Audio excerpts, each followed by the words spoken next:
आज की कहानी है एक ऐसी लड़की के ऊपर जो कि सुपारी लेकर सभी को खत्म करने का काम करती है, लेकिन हमारी कहानी के मेन कैरेक्टर को उसी से ही प्यार हो जाता है। और आगे हमारी कहानी के मेन कैरेक्टर के साथ क्या क्या चीजें होती है उसे देखने के लिए आपको इस एनिमे को पूरा वॉच करना होगा। कहानी की शुरुआत होती है, हमें एक सिटी दिखाई देती है और हम हमारी कहानी के मेन कैरेक्टर को देखते हैं जो कि आराम से सो रहा होता है और उसका कमरा भी बिल्कुल गंदा होता है। लेकिन तभी उसके दरवाजे को कोई नॉक करता है और अब वो बंदा गेट के पास आकर देखता है बाहर एक लड़की खड़ी होती है जो कि काम की तलाश में यहाँ पर आई होती है। और अभी तो यूसी उस मेड को अपने घर के अंदर ले आता है और उसे पीने के लिए कुछ देता है। और अभी तो यूसी उस मेड से पूछ रहा होता है, इससे पहले तुम कहाँ पर काम करती थी? जिस पर की मेड बता रही होती है, इससे पहले मैं लोगों को मारने का काम करती थी जो कि मेरे बॉस के दुश्मन थे। ये सब सुनकर हितोयोशी काफी शौक हो जाता है और मेरे बॉस ने मुझे यहाँ पर आने को कहा था, इसलिए मैं यहाँ पर आई हूँ। वही हितोयोशी अपने मन में सोच रहा होता है, मुझे इससे सवाल जवाब करके यहाँ से भागाना होगा, क्या पता ये मुझे ही खत्म कर दे। हितोयोशी उस मेड से पूछ रहा होता है, तुम्हें यहाँ पर तुम्हारे बॉस ने भेजा है, तो क्या मेरी फैमिली का तुम्हारे बॉस से कोई कनेक्शन है? और अब मेड हितोयोशी को बता रही होती है, तुम उस लड़की के बेटे हो जिसके चाचा के पापा के लड़की की भाई की बहन के साथ मेरे बॉस के भाई का चक्कर चल रहा था। जिस पर हितोयोशी बोलता है, इतना लंबा कनेक्शन? वही हितोयोशी उस मेड से पूछ रहा होता है, वैसे लोगों को मारने के कई तरीके हैं, तुम किस तरीके का यूज करती हो? और अब वो लोग गार्डन में आ जाते हैं जहाँ पर वो मेड एक हाई जंप लगाती है और अपने चाकू से उस पेड़ के ऊपर अटैक करती है, जिसे देखकर हितोयोशी भी काफी शौक था। मेड बोलती है, तो आपको कैसा लगा ये तरीका? वैसे तो मैं पेड़ की जगह पर इंसानों का यूज करती हूँ, मैंने ये सब चीजें आपको इम्प्रेस करने के लिए की। वही अभी हितोयोशी उस मेड से बोल रहा होता है, वैसे मैं तुम्हारे बॉस को नहीं जानता और मैं किसी को मरवाना नहीं चाहता और मुझे माफ करना पर मुझे किसी मेड की जरूरत नहीं है। जिस पर कि वो मेड भी थोड़ा सा निराश हो जाती है और अब वो मेड वहाँ से चली जाती है। हितोयोशी सोच रहा होता है मेरा बाल बाल बचा, लेकिन अभी हितोयोशी को उस मेड का कुछ सामान मिलता है और अब हम उस मेड को देखते हैं जो कि अपने मन में सोच रही होती है, मेरे पास रहने का कोई घर नहीं है और अब मैं कहाँ पर जाऊंगी। लेकिन अभी हितोयोशी की आवाज आती है जो कि उस मेड से बोल रहा होता है, तुम इस चीज को भूल गई थी। लेकिन अभी वो मेड देखती है हितोयोशी के सामने से एक ट्रक आ रहा है, लेकिन सही टाइम पर वो मेड हितोयोशी को बचा लेती है और अब हितोयोशी उस मेड को थैंक यू बोल रहा होता है। जिस पर कि वो मेड भी हितोयोशी को बता रही होती है, मैंने आज तक किसी को बचाया नहीं है। हितोयोशी उस मेड के सामान को सिर्फ वापस कर देता है और अब वो मेड वहाँ से जा रही होती है। लेकिन अभी हितोयोशी बोलता है, मुझे एक सर्वेंट की जरूरत है जो कि मेरे घर की साफ सफाई कर सके। वही नेक्स्ट सीन होता है हितोयोशी के घर का, जहाँ पर हम टेबल पे बहुत सारे चाकू को देखते हैं और अब वो मेड भी बता रही होती है, इन चाकुओं की हेल्प से मैं किसी का भी सफाया कर सकती हूँ। जिस पर कि हितोयोशी बोलता है, मुझे किसी का सफाया नहीं करना है, मुझे घर की साफ सफाई करनी है। क्या तुम साफ सफाई का मतलब समझती हो? जिस पर कि वो सर्वेंट बोलती है, साफ सफाई का मतलब सफाया, हाँ वो तो मैं कर लूंगी। और अब हितोयोशी उस मेड को बताता है, मुझे किसी का सफाया नहीं करना है, मुझे इस कमरे की साफ सफाई करनी है। वही हितोयोशी भी अपने मन में सोच रहा होता है, ये मेड इतनी खतरनाक भी नहीं है, इसने मेरी जान बचाई है। नेक्स्ट सीन में हम देखते हैं हितोयोशी को जो कि ये सब चीजें देखकर काफी ज्यादा शौक था कि इस मेड को घर की साफ सफाई करना नहीं आता। और अब वो सर्वेंट हितोयोशी से माफी मांगती है, लेकिन अभी उसका पैर फिसल जाता है, लेकिन वो अपने आप को संभाल लेती है। और अब वो मेड भी हितोयोशी को बता रही होती है, आज से पहले मैंने ये सब काम नहीं किया। और अब हितोयोशी उस मेड के सिर से बाल्टी को उठाता है और उसे एक टॉवेल ला के देता है। हितोयोशी उस मेड से बोलता है, मैं तुम्हें साफ सफाई करना सिखाऊंगा और तुम मेरी उस काम में हेल्प करना। नेक्स्ट सीन हो रहा है कुछ घंटे के बाद का, जहाँ पर वो दोनों मिलकर पूरे घर की साफ सफाई कर लेते हैं। वही हितोयोशी याद करता है, काम के चक्कर में मैं लंच बनाना तो भूल ही गया। हितोयोशी उस मेड से पूछता है, क्या तुम्हें खाना बनाना आता है? लेकिन वो मेड इस काम में भी अनाड़ी होती है। जिस पर कि हितोयोशी बोलता है, कोई बात नहीं, मैं डिनर के लिए कुछ बनाता हूँ, जब तक तुम जाकर नहा लो। और अब नेक्स्ट दिन हम देखते हैं हितोयोशी को जो कि काफी ज्यादा नर्वस होता है, लेकिन अभी वहाँ पर वो मेड भी आ जाती है। और अब हितोयोशी उस सर्वेंट से पूछ रहा होता है, क्या तुम्हें गोभी काटना आता है? जिस पर कि वो मेड बोलती है, मैं काटने के मामले में बहुत ज्यादा माहिर हूँ। और वो उस गोभी को उछालती है और अपने चाकू से उसके बहुत सारे टुकड़े कर देती है। और अब कुछ घंटों के बाद उनका डिनर भी तैयार हो जाता है। और अब हितोयोशी उस सर्वेंट से पूछ रहा होता है, वैसे तुमने मुझे अपना नाम नहीं बताया? जिस पर कि वो सर्वेंट बोलती है, मेरा कोई भी नाम नहीं है। और अब वो मेड बोल रही होती है, आप जो भी नाम से चाहो उस नाम से मुझे बुला सकते हो। और अब वो लोग साथ में बैठकर खाना खा रहे होते हैं और हितोयोशी ने टोनकात्सु बनाया होता है। और अब हितोयोशी उस मेड से पूछ रहा होता है, तुम्हें खाना कैसा लगा? जिस पर कि वो मेड अपने मन में सोच रही होती है, खाना सिर्फ मैं पेट भरने के लिए खाती हूँ, मुझे खाने के स्वाद से फर्क नहीं पड़ता और मैं सर को अपने पास्ट के बारे में नहीं बता सकती। और अब वो सर्वेंट बोलती है, मुझे खाना बहुत ही अच्छा लगा। लेकिन अभी हितोयोशी बोलता है, तुम बिना सॉस के खाने को खा रही हो? टोनकात्सु को टोनकात्सु सॉस के साथ खाया जाता है और इससे उसका स्वाद काफी ज्यादा बढ़ जाता है। और अब जैसे ही वो सर्वेंट उस खाने को सॉस के साथ खाती है और वो सॉस उस मेड को काफी ज्यादा पसंद आता है। और अब नेक्स्ट सीन होता है रात का, जहाँ पर हितोयोशी की आंखें खुलती है। हितोयोशी बोल रहा होता है, मैं जाकर कुछ खाना खा लेता हूँ। हितोयोशी किचन की तरफ जा रहा होता है, लेकिन उसे पता चलता है कोई किचन के अंदर है और वो उसी मेड के बारे में सोच रहा होता है। हितोयोशी उस किचन के अंदर जाता है जहाँ पर उसे वही मेड दिखाई देती है। हम देखते हैं वो मेड उसी कानसुदा सॉस को खा रही होती है और वो हितोयोशी को देखकर काफी ज्यादा शौक रह जाती है। और अब हितोयोशी बोलता है, कोई बात नहीं। जिस पर कि वो मेड हितोयोशी को बता रही होती है, क्या पता कल का दिन मेरे लिए आखिरी दिन हो सकता है, इसलिए मेरा ये सॉस खाने का मन था। जिस पर कि हितोयोशी भी बोलता है, मुझे भी काफी ज्यादा भूख लगी थी। और हितोयोशी अपने लिए और उस मेड के लिए कुछ खाने को बनाता है और अब वो मेड उस खाने को खाती है जो कि उसे काफी ज्यादा पसंद आता है। और अब हिदेयोशी बोलता है क्या तुम्हें बस सॉस ही पसंद आया, जिस पर कि वो मेड बोलती है हाँ। और अब वो मेड हिदेयोशी को बता रही होती है जैसे मैं आपके कमरे से निकल रही थी मुझे आपके चिल्लाने की आवाज आई, आप बार बार मोम मोम चिल्ला रहे थे, शायद आपको बुरा सपना आया था और मुझे भी एक बुरा सपना आया था जो कि टोनकात्सु सॉस के बारे में था। वही हिदेयोशी भी उस मेड को बता रहा होता है जब भी मुझे बुरे सपने आते थे मैं अपनी मोम की गोद में सिर रखकर सो जाता था। वही मेड भी सोच रही होती क्या गोद में सिर रखे। और अब वो मेड हिदेयोशी से बोलती है आप चाहो तो मेरी गोद में सिर रखकर सो सकती हो। इस बार हिदेयोशी बोल रहा होता है वो तो बचपन की बात थी, अब मैं बड़ा हो चुका हूँ। और अब वो मेड बोलती है मैं आपके लिए कुछ करना चाहती थी और वो मेड निराश हो जाती है लेकिन हिदेयोशी उसके गोद में सिर रखकर सो जाता है। हिदेयोशी बोल रहा होता है मुझे काफी ज्यादा अच्छा लग रहा है। और अब नेक्स्ट सीन होता है सुबह का जहाँ पर वो मेड सभी कचरे को एक बैग में भर रही होती है लेकिन वहाँ पर हिदेयोशी भी आ जाता है। और अब हिदेयोशी बोलता है क्या सारा कचरा इन 3 थैलियों में आ गया, जिस पर कि वो मेड बोलती है मैंने सभी कचरे को छोटे छोटे टुकड़ों में काट दिया। और अब हिदेयोशी बोलता है तुम तो काफी ज्यादा कमाल की हो। और अब हिदेयोशी अपने घर के कचरे को फेंकने बाहर जा रहा होता है लेकिन तभी उसे बाहर एक डॉग मिलता है जो कि किसी ने यहाँ पर छोड़ गया था। और हिदेयोशी उस डॉग के ओनर पर काफी ज्यादा गुस्सा कर रहा होता है लेकिन फिर हिदेयोशी डिसाइड करता है कि वो इस डॉग को अडॉप्ट करेगा। लेकिन तभी वो मेड भी बोल रही होती हमें ऐसा नहीं करना चाहिए क्योंकि जानवरों को सर्वाइव करना अच्छे से आता है, आप इस डॉग को कहीं पर भी छोड़ दो ये सर्वाइव कर लेगा, हमें इस डॉग को दुनिया के माहौल में ढलने देना चाहिए नहीं तो ये वैसे भी मारा जा सकता है। लेकिन फिर भी हिदेयोशी डिसाइड करता है कि वो इस डॉग को अडॉप्ट करेगा। हिदेयोशी उस डॉग को खिला रहा होता है और वो उस मेड से पूछता है क्या तुम इसे छूना चाहोगी और तुम इतनी दूर क्यों खड़ी हो। हिदेयोशी उस मेड के पास जाता है लेकिन वो वापिस से दूर चली जाती है। हिदेयोशी पूछ रहा होता है क्या तुम्हें कुत्तों से डर लगता है, जिस पर कि वो मेड बोलती है हाँ मुझे थोड़ा बहुत डर लगता है। और अब वो मेड हिदेयोशी को बता रही होती है कि बहुत टाइम पहले की बात है, मेरा मास्टर ने मुझे जंगल में छोड़ दिया था वाइल्ड डॉग के साथ, तब से मुझे कुत्तों से डर लगता है। लेकिन हिदेयोशी उससे बोलता है फिर भी तुम इसे टच करने की कोशिश तो कर सकती हो। वो मेड हिदेयोशी को निराश भी नहीं करना चाहती थी इसलिए उसे ये सब करना पड़ता है। और उस मेड को देखकर ये लग रहा था कि वो इसे टच करना नहीं चाहती। और अब हिदेयोशी उस मेड से पूछता है वैसे तुम्हें कुत्तों से डर क्यों लगता है, जिस पर कि वो मेड बता रही होती है इनके नुकीले नाखून और इनके बड़े बड़े दांत, इन्हीं को देखकर मुझे डर लगता है। लेकिन वो डॉगी उस मेड के हाथों में काट लेता है और उस मेड की हालत खराब हो जाती है, जिस पर कि हिदेयोशी से बता रहा होता है उसे फेंकना मत, ये सिर्फ मजाक में काट रहा है। वही अब हिदेयोशी उस मेड से बोलता है चलो हम इसे बाहर घुमा कर लाते हैं। और अब वो लोग उस डॉग को लेकर एक पेट शॉप में जाते हैं जहाँ पर वो दोनों उस डॉग के लिए बहुत सारे सामान को खरीदते हैं। और अब जाते जाते वो मेड हिदेयोशी को थैंक यू बोलती है और वो मेड हिदेयोशी को ये भी बता रही होती है कि आज से पहले मैं कभी भी फेल नहीं हुई, लेकिन मैं यहाँ पर किसी भी काम में हर बार फेल हो रही हूँ और मैं जहाँ से आई थी वहाँ पर मेरे फेल होने के कोई भी चांस नहीं थे, वहाँ पर हमें जगह बनाने के लिए लड़ना पड़ता है और मैंने आज तक वही किया जो मेरे मास्टर ने मुझे कहा था, लेकिन वो सभी चीजें यहाँ पर बेकार है। काश मैं इस डॉग की तरह आपसे पहले मिली होती तो मुझे इस दुनिया की प्यार के बारे में पता चल जाता। और अब वो मेड हिदेयोशी से ये भी बोल रही होती है क्या मैं आपके लिए वो इंसान बन पाऊंगी जिसकी आपको जरूरत हो, जिस पर कि हिदेयोशी बोलता है तुम चाहो तो एक नॉर्मल लड़की की तरह अपनी लाइफ को जी सकती हो, जिस पर कि मेड बोलती है क्या ये पॉसिबल है, जिस पर कि हिदेयोशी बोलता है तुम अगर कोशिश करो तो ये पॉसिबल है। और अब वो मेड बोलती होती है अक्सर मेरे मास्टर कहा करते थे अगर मुझे इस दुनिया में सर्वाइव करना है तो मुझे लोगों को मानना होगा, लेकिन मुझे अब एक नॉर्मल लड़की की तरह अपनी लाइफ को एंजॉय करना है, इसलिए मुझे उन सभी कामों को छोड़ना है। वही नेक्स्ट सीन होता है हिदेयोशी के घर का जहाँ पर वो मेड उसी गोपी को काट रही होती है, लेकिन तभी उसके पैरों के पास वो डॉग आ जाता है जिसे देखकर वो मेड काफी ज्यादा डर जाती है और उसे अपना चाकू दिखाने लगती है, जिसकी वजह से वो डॉग भी डर जाता है। लेकिन वो मेड समझ जाती है कि इस डॉग को भूख लगी है और वो उसे खाना देती है। और वो मेड अपने मन में सोच रही होती है इस डॉग को भूख लगी थी और मैं इसकी फीलिंग्स को समझ पाई, शायद इसे ही नॉर्मल होना कहते हैं। लेकिन तभी वहाँ पर हिदेयोशी भी आ जाता है और हिदेयोशी देखता है कि वो डॉग खाना खा रहा है और हिदेयोशी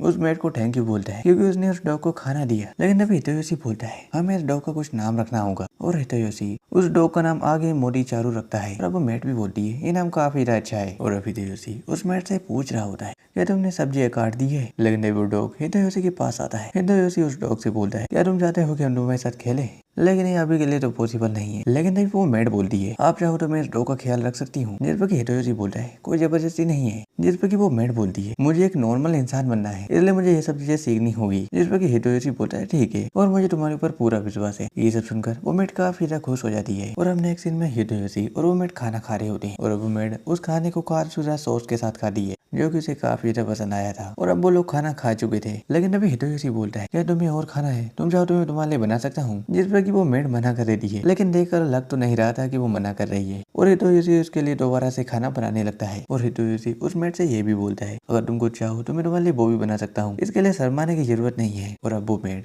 हितोयोशी से बोलती है, मैं चाहती हूँ कि आप भी मुझे एक नाम दो जैसे आपने मोरीचारू को दिया था। हितोयोशी बोलता है, एक नाम? वैसे तुम्हारा बर्थडे कब आता है? जिस पर कि वो मेड बोलती है, ये तो मुझे नहीं पता, लेकिन मुझे ये याद है जब मैं पैदा हुई थी तब बहुत सारी बर्फ गिरी थी। जिस पर कि हितोयोशी बोलता है, अच्छा तो आज से तुम्हारा नाम होगा यूकी। यूकी का मतलब होता है स्नो। वही अब वो मेड भी अपने मन में सोच रही होती है कि उसे उसके मास्टर ने सूर्य का नाम दिया था जिसका मतलब भी स्नो होता है। और अब हितोयोशी उस मेड से बोल रहा होता है कि मुझे स्नो काफी ज्यादा पसंद है। वही यूकी भी अपने मन में सोच रही होती है, जो पिछली बार हितोयोशी सर के ऊपर ट्रक चढ़ने वाला था तब मेरी बॉडी ने ऑटोमेटिकली रिएक्ट किया और तब से मैं हितोयोशी सर के साथ रह रही हूँ। मुझे काफी ज्यादा अच्छा लग रहा है। और अब वो मेड बोलती है, यूकी ये ना मुझे काफी ज्यादा पसंद आया। और अब नेक्स्ट सीन होता है अगले दिन का, जहाँ पर यूकी उस डॉग को खिला रही होती है, लेकिन तभी वहाँ पर हितोयोशी आता है जो कि उस मेड से बोलता है, मैं चाहता हूँ कि तुम मेरे कान में छेद कर दो क्योंकि मेरे सारे दोस्तों ने अपने कान छिदवा रखे हैं और तुम्हारे कानों में भी छेद है। और अब वो मेड भी मान जाती है, लेकिन जैसे ही यूकी हितोयोशी के कान में छेद करने जा रही होती है उसके हाथ कांप रहे होते हैं। और अब वो मेड बोलती है, मेरे हाथ कांप रहे हैं, मैं ये नहीं कर पाऊंगी और आपके कानों से खून निकलेगा जो कि मुझे अच्छा नहीं लगेगा। लेकिन तभी हम हितोयोशी के घर के बाहर एक लड़की को देखते हैं जो कि उस दरवाजे को नॉक करती है, लेकिन तभी वहाँ से यूकी बाहर निकलती है। यूकी बोलती है, क्या तुम हितोयोशी सर की छोटी बहन हो? और अब नेक्स्ट सीन में हितोयोशी की बहन बोल रही होती है, ये घर कितना ज्यादा साफ है और ये पप्पी भी कितना ज्यादा क्यूट है, लेकिन उससे भी ज्यादा तुम्हारी ये मेड तो काफी ज्यादा खूबसूरत है और तुमने इसके बारे में मुझे बताया क्यों नहीं? ये मॉम को इसके बारे में पता है? जिस पर कि हितोयोशी मना कर देता है और हितोयोशी बोलता है इसके बारे में सिर्फ डैड को पता है। और हितोयोशी की सिस्टर उसके गाल को खींचते हुए बोल रही होती है, मॉम का तो ठीक है लेकिन तुमने मुझे क्यों नहीं बताया? और अब हितोयोशी की सिस्टर बोलती है, मेरा नाम है रिको, वैसे तुम्हारा नाम क्या है? जिस पर कि वो मेड बोलती है, मेरा नाम है यूकी और पहले मैं एक कॉन्ट्रैक्ट किलर हुआ करती थी और ये नाम मुझे हितोयोशी सर ने दिया है। जिस पर कि रिको काफी ज्यादा शौक होती है, लेकिन रिको उसके बात बोलती है तो सुपर से भी ऊपर है। और अब रिको यूकी से बोल रही होती है, तुम काफी ज्यादा सुंदर हो और क्या मुझे तुम्हारा ऑटोग्राफ मिल सकता है? और अब यूकी उसे अपना ऑटोग्राफ देती है, लेकिन वो किसी अलग ही लैंग्वेज में था। वो लोग सोचे होंगे ये तो बिल्कुल भी वैसा नहीं है जैसा कि मैंने सोचा था। जिस पर कि यूकी ने बताती है, मुझे 12 लैंग्वेजेस आती है क्योंकि मुझे लोगों को मारने के लिए पूरी दुनिया में भेजा जाता है, इसलिए मुझे बहुत सारी लैंग्वेजेस आती है। और अब रिको बोलती है, तुम तो सुंदर होने के साथ साथ ताकतवर भी बहुत हो। और अब रिको यूकी को बताती है, इस साल के समर वेकेशन के लिए मेरा रिसर्च असाइनमेंट होगा मिस यूकी। और अब रिको मिस यूकी से बोल रही होती है, क्या तुम मुझे अपने किलर मूव दिखा सकती हो? वही नेक्स्ट सीन होता है गार्डन का, जहाँ पर हम रिको के सिर पर एक एप्पल को रखा हुआ देखते हैं। उधर यूकी एक बैक फ्लिप मारती है और अपने चाकू से उस एप्पल के ऊपर निशाना लगाती है जो कि बिल्कुल ही सही लगता है। वही हम नेक्स्ट सीन में देखते हैं वो सभी लोग आराम से बैठकर खाना खा रहे होते हैं, लेकिन तभी रिको एक पोस्टर को देखते हुए बोलती है, आज तो ये जहाँ पर मेला लगा है, क्या तुम चलना चाहोगी? और अभी तो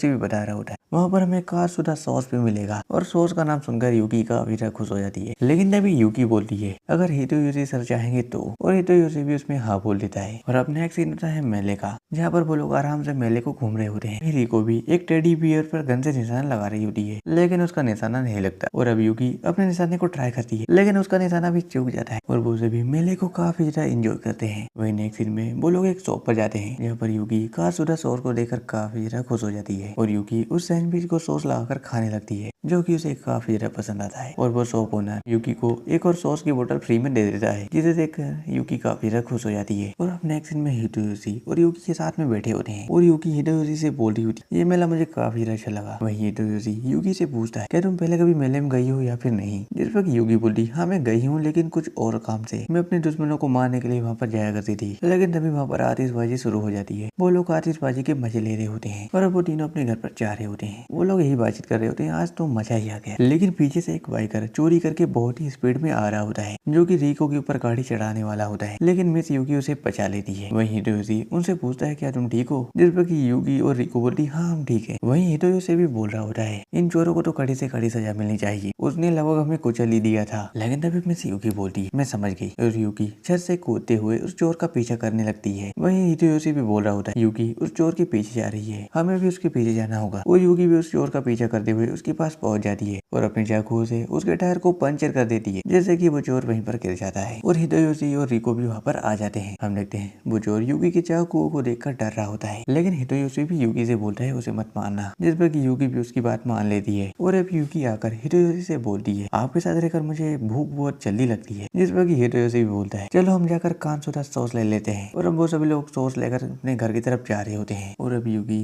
रिको से पूछ रही होती है, क्या असाइनमेंट बस तुम्हें ही बनाना है या फिर सभी बच्चे बनाते हैं। जिस पर रिको बोलता है हम सभी बनाते हैं। और क्या तुम कभी स्कूल नहीं गई? जिस पर यूकी बोलती है नहीं। और अब यूकी हिडेयोशी से बोलती है रिको बहुत ही छोटी है लेकिन वो बहुत ही अच्छी है और मुझे भी एक नॉर्मल लड़की बनना है। मैं भी स्कूल जाना चाहती हूँ। और अब समर वेकेशन खत्म हो जाते हैं। हम हिडेयोशी को उसके स्कूल में देखते हैं। हिडेयोशी यही सोच रहा होता है कि अब मिस यूकी संभाल लेगी। और अब हिडेयोशी के दोस्त हिडेयोशी के पास आते हैं और बोलते हैं क्या तुमने र्यूमर सुने हैं? एक खूबसूरत सर्वेंट ने हमारी स्कूल ज्वाइन की है। जिस पर हिडेयोशी बोलते हैं मैं इसके बारे में नहीं जानता। और अब दूसरा बंदा बोलता है मैंने उसे लाइब्रेरी में देखा था। वहीं अब हिडेयोशी की क्लास भी शुरू हो जाती है। और अब सर सभी स्टूडेंट को बता रहे होते हैं इस लड़की ने आज से ही ज्वाइन किया है। और अब हम वहाँ पर यूकी को देखते हैं जो कि सभी को अपना इंट्रोडक्शन दे रही होती है। यूकी बोलती है मेरा नाम है यूकी योगोया, आप मुझे यूकी बुला सकते हो। और अब क्लास टीचर सभी को बता रहे होते हैं कि यूकी हिडेयोशी की कजिन है। और अब यूकी अपनी सीट पर जाकर बैठ जाती है और यूकी हिडेयोशी से बोलती है आपके साथ पढ़ाई करके मजा आएगा हिडेयोशी सर। और हिडेयोशी सर सुनकर सभी स्टूडेंट काफी ज्यादा शौक हो जाते हैं। और अब नेक्स्ट सीन होता है स्कूल खत्म होने के बाद जहाँ पर रिको हिडेयोशी से बोल रही होती है आज का दिन आपका कैसा रहा। वही हिडेयोशी को भी ये सब पता चल जाता है कि ये सब प्लानिंग रिको की थी। हिडेयोशी रिको से बोल रहा होता है तो ये प्लान तुम्हारा था और तुमने मुझे बताया क्यों नहीं। वही घर जाते जाते हिडेयोशी यूकी से बोल रहा होता है तुम्हें वैसे स्कूल में एडमिशन मिला कैसे और तुमने मेरी सरनेम का क्यों यूज किया। जिस पर कि यूकी हिडेयोशी को बता रही होती है मेरे बहुत से अंडरग्राउंड कनेक्शन है, उन्हीं की हेल्प से मैंने आपकी स्कूल में ट्रांसफर लिया। वही रिको हिडेयोशी को बता रही होती है कि मिस यूकी काफी तक कमाल की है, उन्होंने सारी चीजें बहुत ही आराम से सीख ली। वही नेक्स्ट सीन होता है अगले दिन का जहाँ पर हम स्कूल में देखते हैं सभी स्टूडेंट कासुरा ब्रेड को खाने के लिए एक स्टोर की तरफ भागकर जा रहे होते हैं। वही यूकी भी हिडेयोशी से बोल रही होती है उसने अभी कासुरा ब्रेड कहा। और अब हिडेयोशी बोलता है चलो हम साथ में लंच करते हैं। लेकिन वही यूकी भी बोल रही होती है मुझे कासुरा ब्रेड खाना है। वही अब हिडेयोशी यूकी को बता रहा होता है स्कूल की छुट्टी होते ही यहाँ के सभी बच्चे कासुदा ब्रेड को खाने के लिए स्टोर की तरफ भागते हैं। और मुझे तो नहीं लगता कि हमें कासुदा ब्रेड मिल पाएगा क्योंकि हमारी क्लास स्कूल के आखिरी कोने में है और हमें उस स्टोर तक पहुंचने में काफी ज्यादा टाइम लग जाएगा। लेकिन यूकी हिडेयोशी को बता रही होती है मैं कासुदा ब्रेड को लेकर आऊंगी। स्टोर कहाँ पर है और मुझे मेरे मास्टर ने बहुत से अनोखे मूव सिखाए हैं जिनका मैं अभी यूज करूंगी और मैं कासुदा ब्रेड को लेकर ही आऊंगी। वही अब यूकी उस खिड़की से कूद जाती है और छत पर आ जाती है और हिडेयोशी भी छत पर आ जाता है। हिडेयोशी यूकी से मना कर रहा होता है ऐसा मत करना नहीं तो सभी स्टूडेंट तुम्हें देख लेंगे। लेकिन यूकी उसकी बात नहीं मान रही होती है। वही हिडेयोशी भी अपने मन में सोच रहा होता है कि यूकी कासुदा सॉस को खाने के लिए कुछ भी कर सकती है और मैं उसे अभी नहीं रोक सकता। वही अब हिडेयोशी छत के नीचे देखता है जहाँ पर सभी स्टूडेंट कासुदा ब्रेड को खाने के लिए स्टोर की तरफ जा रहे होते हैं। वही हिडेयोशी अपने मन में ये भी सोचता है अगर मिस यूकी उन सभी स्टूडेंट से टकरा जाती है तो फिर क्या होगा क्योंकि मिस यूकी और ये सभी स्टूडेंट उस सॉस को खाने के लिए बहुत ही ज्यादा पागल है। वही हम मिस यूकी को देखते हैं जो कि इस छत से दूसरी छत पर कूद जाती है। और अब हम देखते हैं मिस यूकी उस स्टोर के पास सही सलामत पहुंच जाती है। वही नेक्स्ट सीन में हम यूकी को हिडेयोशी के पास देखते हैं। यूकी हिडेयोशी को बता रही होती है कि उस स्टोर के मालिक ने मुझे बस एक ही पार्सल दिया, मैंने उनसे 2 पार्सल मांगने की कोशिश की थी लेकिन उन्होंने मुझसे कहा था हम एक स्टूडेंट को एक ही दे सकते हैं। और यूकी के हाथ बहुत ही ज्यादा कांप रहे होते हैं। लेकिन वही हिडेयोशी बोलता है मैं इस ब्रेड को ही खा लूंगा, तुम इस सैंडविच को खा सकती हो। और अब यूकी बोलती है अगर आप इस ब्रेड को खाओगे तो मुझे अच्छा नहीं लगेगा। जिस पर कि हिडेयोशी यूकी को बताता है चिंता मत करो मैं ये पहले भी खा चुका हूँ और तुमने तो इसे बागे में आज जीता है। और अब दोनों ही अपने लंच को खा रहे होते हैं। वही हिडेयोशी अपने मन में सोच रहा होता है मैं तो इसे डांटने वाला था लेकिन इसके चेहरे की खुशी देखकर इसे डांटने का मन नहीं किया। और अब यूकी हिडेयोशी को एक सैंडविच का टुकड़ा देती है। पहले तो हिडेयोशी मना करता है लेकिन वो उसके हाथों से खा ही लेता है। वही अब नेक्स्ट सीन होता है हिडेयोशी के घर का जहाँ पर रिको हिडेयोशी से बोल रही होती है आज रात को मैं यहीं पर रुकने वाली हूँ। जिस पर कि हिडेयोशी बोलता है तुमने पूरी गर्मी की छुट्टियां हमारे घर पर ही बिताई है। और अब रिको हिडेयोशी से बोल रही होती है मैं तुम्हारे लिए यहाँ पर नहीं रुक रही, मैं मिस यूकी के लिए यहाँ पर रुक रही हूँ और हम दोनों मिलकर रात भर बातचीत करेंगे। और वैसे ही मुझे एक बड़ी बहन चाहिए थी जिसके साथ मैं खुलकर बातचीत कर सकूं। और रिको हिडेयोशी से ये भी बोलती है मुझे लगता है कि मिस यूकी आपको पसंद करती है। जिस पर कि हिडेयोशी बोलता है मुझे ऐसा नहीं लगता और वैसे ही वो एक कॉन्ट्रैक्ट किलर है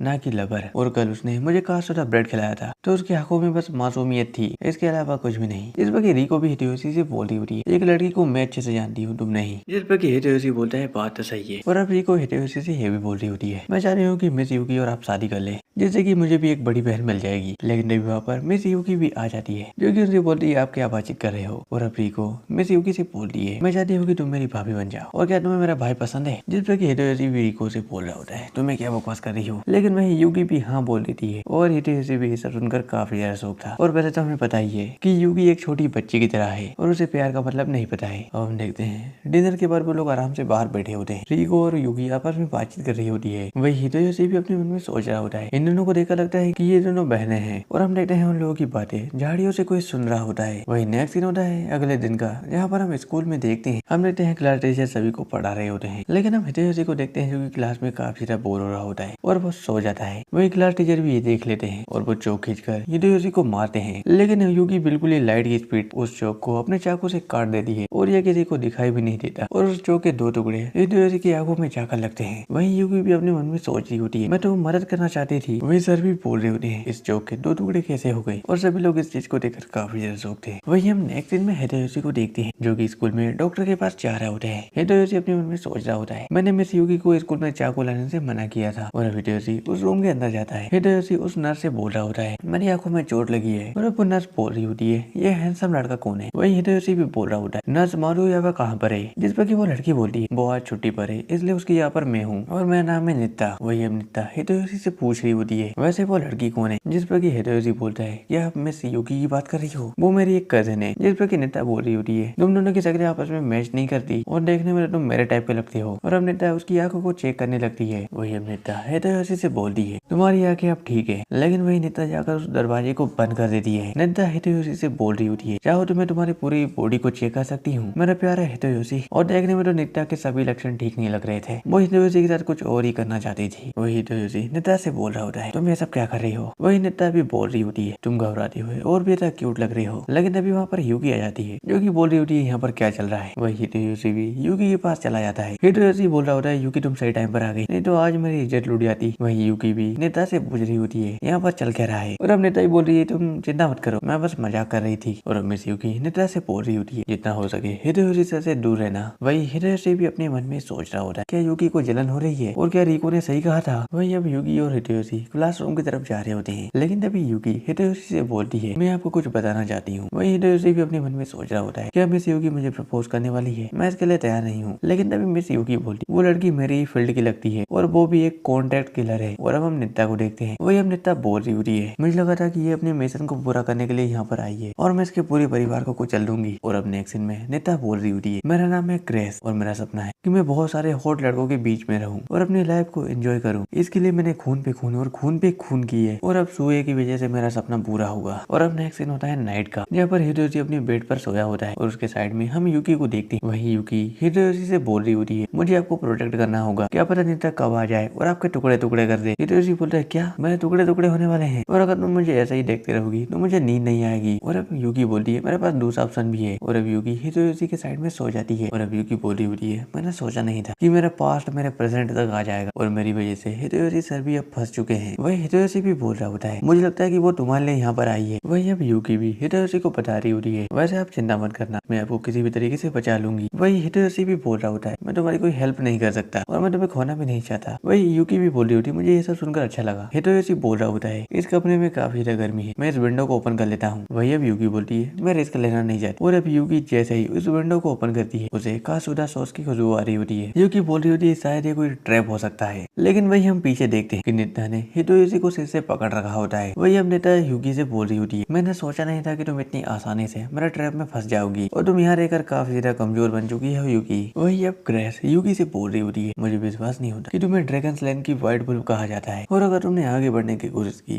तो मैं इस बंदे को मार दूंगी। वही अब यूकी भी बोल रही होती है अगर तुमने हितेशी सर को कुछ भी किया तो मैं तुम्हें इतना दर्द दूंगी कि तुम मौत की भीख मांगोगी। और यूकी काफी ज्यादा गुस्से में होती है। वही अब ग्रेस भी बोल रही होती है अब मेरा जो सपना है वो तुम्हें मार कर ही पूरा होगा और मैं इस बंदे को एक मोहरे की तरह यूज करूंगी। रात के 2 बजे स्कूल में आ जाना, जब तक मैं इस बंदे को कुछ भी नहीं करूंगी, ये मेरा वादा है। और अब यूकी अपने मास्टर की बातों को याद कर रही होती है तुम लोगों को मारने के लिए पैदा हुई हो और ये तुम्हारा काम है, तुम इससे नहीं भाग सकती। वही अब यूकी भी बोल रही होती है मेरा पास्ट मेरा कभी भी पीछा नहीं छोड़ेगा और ऐसे बहुत से लोग मुझे मारने के लिए आएंगे और मैं उस ग्रेस को मार दूंगी और सारे सबूत मिटा दूंगी और उसके बाद मैं इस देश को छोड़कर चली जाऊंगी और मैं अपनी बाकी की जिंदगी सूर्य बनकर बिताऊंगी। और अब नेक्स्ट सीन होता है स्कूल का, जहाँ पर हम देखते हैं ग्रेस ने हितेशी को बांध कर रखा होता है और अब ग्रेस हितेशी से बोल रही होती तुम लड़के हुए बहुत ही प्यारे लग रहे हो और क्या तुम्हें मजा आ रहा है? वही हिरोशी भी बोल रहा होता है, लटकने में कैसा मजा, और तुम्हें जो करना है वो जल्दी करो। वही अब ग्रेस भी बोल रही होती है, क्या तुम्हें डर नहीं लग रहा? और यूकी की वजह से तुम्हारी जान खतरे में है, क्या तुम्हें यूकी के ऊपर गुस्सा नहीं आ रहा? वही अब हिरोशी बोलते हैं, हाँ मुझे अफसोस तो हो रहा है, लेकिन मुझे मिस यूकी पर पूरा भरोसा है। उसने मुझसे कहा था कि वो मुझे बचा लेगी। वही अब ग्रेस बोल रही होती है, मेरा जो सपना है वो सुए को मारकर ही पूरा होगा। वही हिरोशी भी बोल रहा होता है, वैसा ये सुए कौन है? क्या तुम मिस यूकी की बात कर रही हो? जिस पर कि ग्रेस बोल रही है, क्या तुम्हें उसके बारे में नहीं पता है? जिस पर हिरोशी बोलते हैं, हाँ मुझे उसके बारे में ज्यादा कुछ नहीं पता है। और अब ग्रेस हिरोशी को बता रही होती है कि मिस यूकी को ड्रैगन्स लैंड में व्हाइट वुल्फ सुए के नाम से जाना जाता है और वो एक बेरहम कॉन्ट्रैक्ट किलर है। और अब हिरोशी बोलता है, वैसे ये ड्रैगन्स लैंड क्या है? और अब ग्रेस हिरोशी को बता रही होती है, ये एक ऑर्गेनाइजेशन है जो कि बड़े बड़े मिशन को अंजाम देती है और पूरी दुनिया को पता है कि इन सभी के पीछे उसी ऑर्गेनाइजेशन का हाथ है। अगर मैं उस ऑर्गेनाइजेशन में किसी एक बंदे को मार दूं, यानी कि सुए को, तो मैं खुद उस ऑर्गेनाइजेशन का हिस्सा बन जाऊंगी और मैं काफी अमीर भी बन जाऊंगी। और हम नेक्स्ट सीन में हम देखते हैं कि रात के 2 बज चुके हैं और मिस यूकी यानी कि सुए भी अब वहाँ पर आ चुकी है। और अब ग्रेस भी बोल रही होती है, मैं तुम्हारा ही इंतजार कर रही थी। और अब सुए यानी कि मिस यूकी उसके ऊपर अटैक कर देती है। ग्रेस अपनी बंदूक से यूकी के ऊपर अटैक कर रही होती है, लेकिन यूकी अपने चाकू से उसके सभी ब्लड को काट देती है। लेकिन तभी मिस यूकी अपना एक पैर एक लैंडमाइन के ऊपर रख देती है और तभी वहाँ पर एक बड़ा सा धमाका होता है। ग्रेस काफी खुश थी, उसे लग रहा था कि मिस यूकी का काम खत्म हो गया, लेकिन तभी मिस यूकी ग्रेस के ऊपर अटैक कर देती है और ग्रेस भी ये सब देखकर काफी शौक थी। और अब हिडेयोशी भी बोल रहा होता है, मिस यूकी मुझे खुशी है कि तुम बच गई। और अब ग्रेस भी बोल रही होती है, बकवास बंद करो। और अब ग्रेस हिडेयोशी के ऊपर गन पॉइंट कर देती है और अब ग्रेस यूकी से बोल रही होती है, तुम्हें क्या लगा था मैं इतनी आसानी से हार जाऊंगी? मैं अपनी पूरी तैयारी से आई हूँ और अगर तुम आगे बढ़े तो तुम्हारे सर मारे जाएंगे। लेकिन वही यूकी भी बहुत ही स्पीड के साथ ग्रेस की तरफ आ रही होती है। ग्रेस सोच रही होती है इसे तो डर ही नहीं लग रहा और ग्रेस ट्रिगर को दबा देती है, लेकिन अभी मिस हुए अपने चाकू से उसे भी बुलेट को डिफीट कर देती है, जिसे देखकर ग्रेस भी काफी ज्यादा शौक होती है और यूकी ग्रेस को बहुत ज्यादा पंचेस मारती है, जिसकी वजह से ग्रेस नीचे गिर जाती है। वही अब ग्रेस भी यूकी से बोल रही होती है, तुम सुए हो और तुम्हारा काम है लोगों को मारना और तुम जिस काम में एक्सपर्ट हो तुम उस काम को कैसे छोड़ सकती हो बस एक नॉर्मल लाइफ को जीने के लिए? और मुझे मारने से कुछ भी नहीं होगा, बहुत से लोग आएंगे तुम्हें मारने के लिए, क्या तुम उन्हें भी मार दोगी और तुम आसानी से नहीं बच पाओगी? जिस पर कि मिस यूकी बोलती है, हाँ ये सही है, लेकिन मैं अब एक नॉर्मल लाइफ जीना चाहती हूँ, इसलिए मैं उन सभी काम को छोड़ रही हूँ और मैंने लोगों को मारना बंद कर दिया है। और अब ग्रेस सुए की मास्टर की बातों को याद कर रही होती है कि उसकी मास्टर ने कहा था कि सुए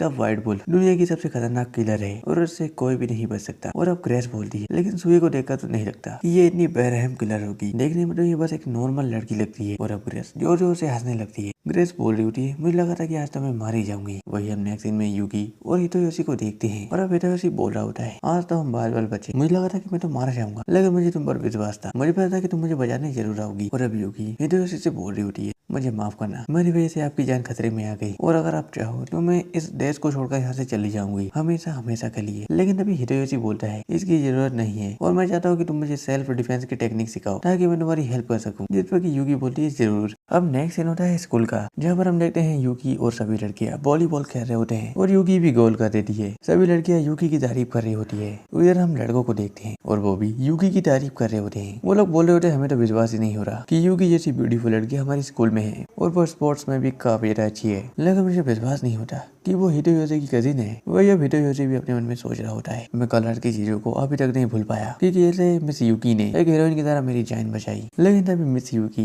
हितोयोशी को देखकर स्माइल करती है। सभी लड़के इस चीज को देखकर काफी ज्यादा शौक हो जाते हैं। वो लोग काफी ज्यादा जेलस फील कर रहे होते हैं और उन लोगों के वर्ड और गालियां हितोयोशी को एक एरो की तरह लग रहे होते हैं। और अब वो बॉल हितोयोशी की तरफ आ रही होती है, लेकिन तभी बीच में मिस नेता आ जाती है जो कि उस बॉल को पकड़ लेती है और वो हितोयोशी से बोल रही होती है, तुम बाल बाल बचे। और सभी स्टूडेंट दोबारा से हितोयोशी को बिल्कुल ही घूर कर देख रहे होते हैं। वही हितोयोशी भी अपने मन में सोच रहा होता है, मैं सभी लड़कों की नजर में मिस यूकी की वजह से नहीं हूँ, यहाँ तक कि मिस नेता भी मेरे काफी ज्यादा क्लोज है। और अभी हितोयोशी बोल रहा होता है, मैं आपकी कुछ हेल्प कर सकता हूँ मिस नेता? जिस पर कि मिस नेता यानी कि ग्रेस बोलती है, अपनी जिम टीचर से ऐसे बात मत करो, अगर तुम अच्छे से बात नहीं करोगे तो तुम्हारा कुछ बिगड़ नहीं जाएगा। वही अब हितोयोशी भी बोल रहा होता है, तुम मेरे काफी ज्यादा क्लोज आ चुकी हो और क्या तुमने कभी पर्सनल स्पेस के बारे में नहीं सुना है? और सभी स्टूडेंट की गालियां और उनके वर्ड हितोयोशी को एक एरो की तरह लग रहे होते हैं। वही अब हमें कुछ पास्ट का सीन दिखाई देता है जहाँ पर मिस नेता बोल रही होती है, मैं वापस आ गई। जिस पर कि हितोयोशी बोलता है, तुम कौन हो? जिस पर कि मिस नेता बोलती है, क्या तुम भूल गए कल की रात हम दोनों ने साथ में बिताई थी और मैं ग्रेस हूँ, मैं यहाँ पर मिस नेता बनकर आई हूँ। सभी लोगों को मैंने यही बताया है कि मैं हितोयोशी की रिलेटिव हूँ। वही अब हितोयोशी ग्रेस से बोलता है, तुम तो काफी रात चेंज हो चुकी हो। जिस पर कि ग्रेस बोलती है, अगर मिस यूकी लड़ने में स्ट्रॉन्ग है तो मैं अपने भेष बदलने में स्ट्रॉन्ग हूँ और मेरा असली रूप यही है। और क्या ये तो नहीं है कि तुम्हें काले बालों वाली लड़कियां पसंद है मिस यूकी की तरह? जिस पर कि हिदेयोशी बोलता है ऐसा नहीं है। वही अब मिस यूकी ग्रेस से बोल रही है मुझे लगा कि कल हमारी फाइट खत्म हो गई, लेकिन तुम तो अभी तक नहीं सुधरी। जिस पर ग्रेस बोल रही है मैं यहाँ पर तुमसे लड़ने के लिए नहीं आई हूँ, मैं यहाँ पर बस एंजॉय करने के लिए आई हूँ। ड्रैगन स्लाइम की सुए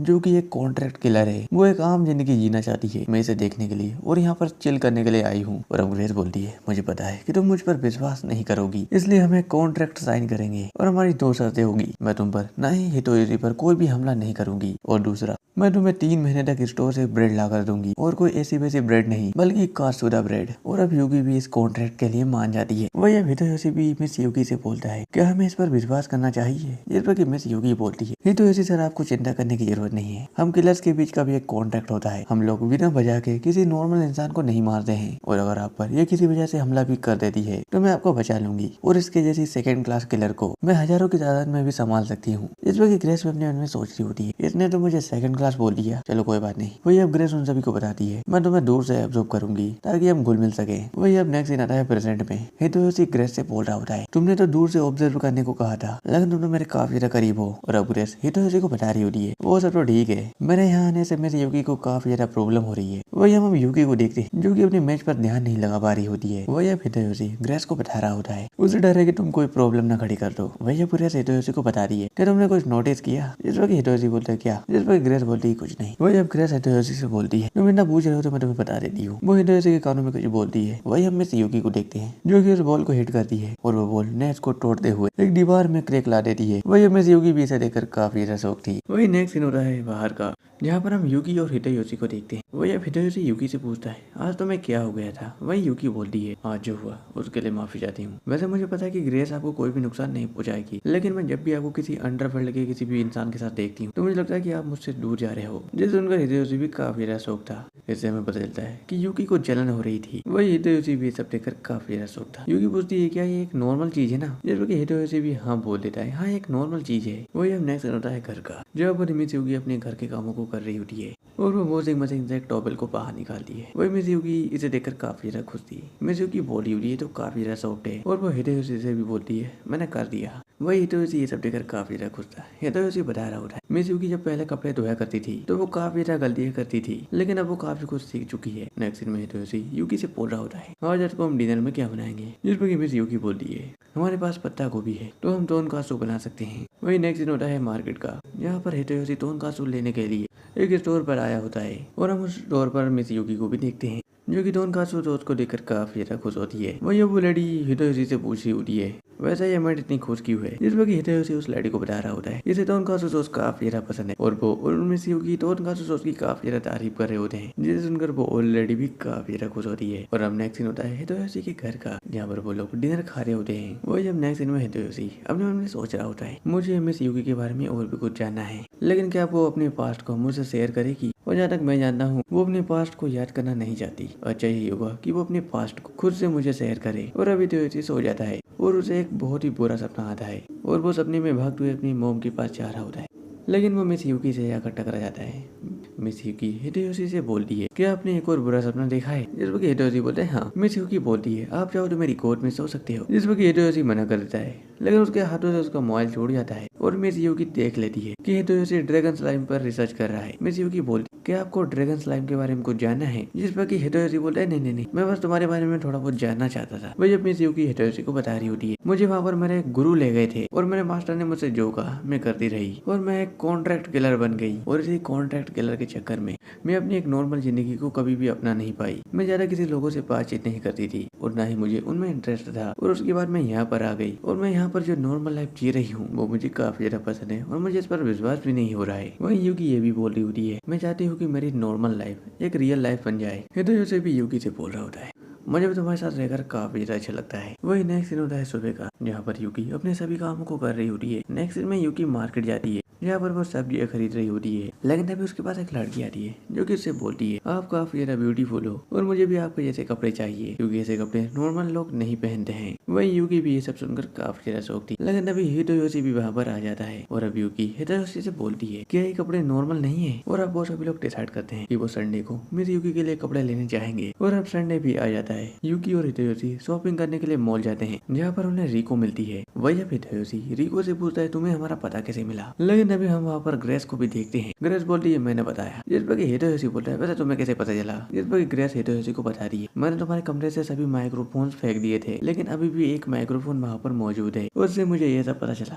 जिस पर कि हितोयोशी बोलता है क्या तुम हम दोनों पर नजर रखना बंद करोगी, और अब रिको ग्रेस से पूछती है क्या तुम भी एक कॉन्ट्रैक्ट किलर हो, इस पर कि ग्रेस बोलती है हाँ, और ग्रेस रिको से बोलती है तुम भी हितोयोशी की तरह काफी ज्यादा क्यूट हो। और अब मिस युकी कपड़े ट्राई करके देखती है और मिस युकी सभी आउटफिट पर काफी ज्यादा ब्यूटीफुल लग रही होती है। वही रिको भी मिस युकी की फोटो क्लिक कर रही होती है और अब हितोयोशी रिको से बोलता है हमें मिस युकी के लिए ऐसे कपड़े चूज करने हैं जो कि नॉर्मल हो। लेकिन अभी ग्रेस बोलती है मैं तुम्हें बताती हूँ कि हमारी उम्र की लड़कियां कैसे कपड़े पहनती है, और मिस युकी उन सभी कपड़ों को ट्राई करती है और उन कपड़ों में मिस युकी काफी ज्यादा हॉट लग रही होती है। वही अब हितोयोशी भी बोल रहा होता है अगर ये कपड़े पहनकर मिस युकी सड़क पर निकले तो लड़के तो पागल हो जाएंगे। और अब वो सभी लोग एक और स्टोर में जाते हैं जहाँ पर मिस युकी बहुत से कपड़े ट्राई करती है और वो सभी आउटफिट मिस युकी के ऊपर काफी ज्यादा जच रहे होते हैं। और अब ग्रेस हितोयोशी से पूछती है वैसे तुम्हें लड़कियां किस आउटफिट में पसंद है, इस पर कि हितोयोशी बोलता है शायद मेरे हिसाब से मिस युकी व्हाइट कलर के आउटफिट में काफी ज्यादा अच्छी लगेगी। जिस पर कि ग्रेस बोलती है झूठे है, मुझे पता है कि तुम्हें लड़कियां कैसे कपड़ों में पसंद है। जिस पर कि हितोयोशी बोलता है तुम कहाँ की बात को कहाँ ले जा रही हो। और अब उन लोगों ने फाइनली मिस युकी के लिए शॉपिंग कर ली होती है। वही अब रिको उन सभी से बोल रही होती है वैसे हेलोवीन आने वाला है तो हम हेलोवीन के लिए कपड़े ट्राई कर सकते हैं, और वो सभी हेलोवीन के लिए कपड़े ट्राई कर रहे होते हैं और ग्रेस और रिको भी काफी ज्यादा मजे कर रहे होते हैं। लेकिन अभी हितोयोशी बोलता है ये तो एक ज़ॉम्बी मूवी है और ये मेरी फेवरेट मूवी है, चलो हम इसे देखेंगे।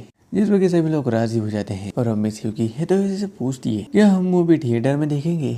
जिस पर कि हितोयोशी बोलता है कि तुम कभी थिएटर नहीं गई। जिस पर कि युकी बोलती है हाँ मैं गई तो हूँ लेकिन अपने कामों को अंजाम देने के लिए। जिस पर कि हितोयोशी बोलता है वहाँ तो काफी अंधेरा होता है और अंधेरे में बहुत कुछ होता है। और अब वो लोग आराम से मूवी देख रहे होते हैं और अब नेक्स्ट सीन होता है थिएटर के बाहर का, जहाँ पर हम देखते हैं वो ज़ॉम्बी मूवी देखकर मिस युकी काफी ज्यादा डर गई होती है। युकी बोल रही होती है ज़ॉम्बीज डरावने होते हैं। जिस पर कि हितोयोशी बोलता है क्या तुम्हें ज़ॉम्बी से डर लगता है। जिस पर कि युकी बोलती है हाँ, और अब रिको भी बोल रही होती है तुम तो उन्हें पलक झपकते से ही मार दोगी। और अब युकी बोलती है वो तो पहले से ही मरे होते हैं और हमारे पास ज़ॉम्बी बनने का कोई भी एक्सपीरियंस नहीं है। हितोयोशी भी बोल रहा होता है एक्सपीरियंस तो हमारे पास भी नहीं है। और अब वो लोग काफी ज्यादा मजे कर रहे होते हैं। लेकिन भाई एक लड़की उन्हें घूर कर देख रही होती है। लेकिन तभी उसका बड़ा भाई वहाँ पर आता है और बोलता है तुम यहाँ पर क्या कर रही हो नाका, और तुम हिका के वंश का नाम खराब कर रही हो, तुम्हें अपनी ट्रेनिंग पर ध्यान देना चाहिए। जिस पर कि नाका बोलती है मुझे माफ करना बड़े भाई। और अब वो लोग अपने घर की तरफ जा रहे होते हैं। हितोयोशी मिस युकी से बोलता है मैं रिको को घर पर छोड़ने के लिए जा रहा हूँ, और मिस युकी भी अपने घर की तरफ जा रही होती है। और वो नेक्स्ट सीन में अपने घर पर पहुंच जाती है और वो वापस से अपने मेड वाली ड्रेस पहन लेती है। लेकिन वहाँ पर बिजली तड़कती है और वहाँ की लाइट चली जाती है। युकी सोच रही होती है लाइट को भी अभी जाना था, और युकी को उनसे भी ज़ॉम्बीज की मूवी याद आ रही होती है और उसे काफी ज्यादा डर लग रहा होता है। और उसे किचन में से बर्तन गिरने की आवाज भी आ रही होती है और उसका डर और भी ज्यादा बढ़ जाता है। वो अपने चाकू को बाहर निकाल लेती है। वही नेक्स्ट सीन में हितोयोशी बता रहा होता है तुमने डर के मारे मोदी चारू के टाबिल को ही काट दिया। वही अब युकी बोलती है मुझे माफ करना, मैं इस टाबिल को सिल दूंगी। वही अब हितोयोशी युकी से पूछता है तुमने वापस से मेड वाले कपड़े पहन लिए, क्या तुम्हें हमारे कपड़े पसंद नहीं आए। जिस पर कि मिस युकी बोलती ऐसा नहीं है, वो कपड़े मुझे बहुत पसंद आए, लेकिन ये कपड़े मुझे मेरे मास्टर ने दिए थे इसलिए मैं यही कपड़े पहनना चाहती हूँ, क्या ये अजीब है। जिस पर कि हितोयोशी बोलता है नहीं इसमें कोई भी दिक्कत नहीं है। और अब हितोयोशी उस डॉग को खिला रहा होता है। लेकिन तभी हितोयोशी उस डॉग से बोलता है ये तो वही पुराना टॉबिल है जो कि तुम्हारे पास बहुत पहले से था, और शायद जब तुम हमें मिले थे तब से ये टॉबिल तुम्हारे पास है, शायद इसमें तुम्हारी फैमिली की स्मेल होगी। जिस पर कि मिस युकी बोलती है मोडीजारू की भी फैमिली है। वही अब मिस युकी हितोयोशी से बोलती है अगर आप बुरा ना मानो तो मैं डिनर से पहले मोडीजारू की टाबिल को ठीक करना चाहती हूँ। जिस पर कि हितोयोशी भी मान जाता है। युकी बता रही होती है मैं किसी की फीलिंग को हर्ट करना नहीं चाहती, जैसे कि ये मेरे पास घंटी है जो कि मेरी सिस्टर की आखिरी निशानी है, वैसे ही मोडीजारू का भी एक परिवार है। वही अब हितोयोशी बोलता है कि तुम्हारी कोई छोटी बहन भी है। वही अब नेक्स्ट सीन होता है अगले दिन का, जहाँ पर हम ग्रेस युकी और हितोयोशी को एक रेस्टोरेंट में देखते हैं, जहाँ पर ग्रेस हितोयोशी से बोल रही होती है यह तुम युकी की छोटी बहन के बारे में जानना चाहते हो तो उसके बारे में मुझे नहीं पता है। जिस पर कि हितोयोशी थोड़ा सा शौक होता है, बोलता है कि तुम्हारे पास बस इतनी ही इन्फॉर्मेशन थी। जिस पर कि ग्रेस बोलती है नूडल्स के बदले में मुझे जितना पता था मैंने तुम्हें उतना बता दिया, अब मुझे शांति से नूडल्स खाने दो। वही अब ग्रेस उनसे भी नूडल्स को खा लेती है और बोलती है जापान के नूडल्स तो काफी ज्यादा टेस्टी होते हैं और ये सुशी से तो बेटर ही है। लेकिन तभी ग्रेस देखती है कि युकी उन नूडल्स में कासुदा सॉस मिलाकर खा रही होती है, और अब ग्रेस युकी पर चिल्लाते हुए बोल रही होती है तुम्हें नूडल्स से माफी मांगनी होगी और अगली बार जब मुझसे मिलने आओ तो एक कासुदा सॉस अपने घर पर छोड़कर आना। और अब नेक्स्ट सीन होता है कासुदा स्टोर का, जहाँ पर वो लोग सॉस खरीदने के लिए स्टोर पर जाते हैं। लेकिन वो आंटी उन्हें मना कर देती है कि सॉस खत्म हो चुका है। सभी स्टूडेंट आए और सॉस खरीद कर ले गए। वही हितोशी बोलता है ये तो होना ही था क्योंकि कांसुरा फेस्टिवल आ रहा है। वही हम देखते हैं यूकी को जो कि ये सब सुनकर काफी ज्यादा शौक थी और वो काफी ज्यादा सैड भी होती है और अब वो लोग घर की तरफ जा रहे होते हैं। हितोशी मिस यूकी से बोलता है ये सोच तो काफी ज्यादा कम है। मिस यूकी बोलती है मैं एक एक बूंद का इस्तेमाल करूंगी और अब वो लोग अपने घर की तरफ जा रहे होते हैं। लेकिन तभी हितोशी को उसके दो दोस्त मिलते हैं और अब वो लोग बोल रहे होते हैं यूकी तुम्हारी कोई छोटी बहन भी है और मुझे उम्मीद है कि वो तुम्हारे जैसी सुंदर होगी। और अब हितोशी बोलता है काफका और लिबाची तुम दोनों यहाँ पर क्या कर रहे हो और क्या तुम्हें पता चला नास्का का नया एल्बम अब रिलीज हो चुका है और हमारे लॉटरी लग गई, मुझे लिमिटेड एडिशन वाला ऑटोग्राफ मिला। और अब हितोशी बोल रहा होता है ये तो वही सिंगर है जो कि पिछली बार कांसुरा फेस्टिवल में आया था। वही अब किबाची हितोशी से बोल रहा होता है तुम आजकल ज्यादा बिजी रहने लग गए हो और तुम्हारे रिलेटिव भी काफी ज्यादा आ रहे हैं, ये कुछ अजीब बात नहीं है। जिसमें कि काफका बोलता है जेलस मत हो किबाची, जब से यूकी आई है हितोशी काफी ज्यादा खुश है। और अब मिस यूकी बोलती है क्या सच में।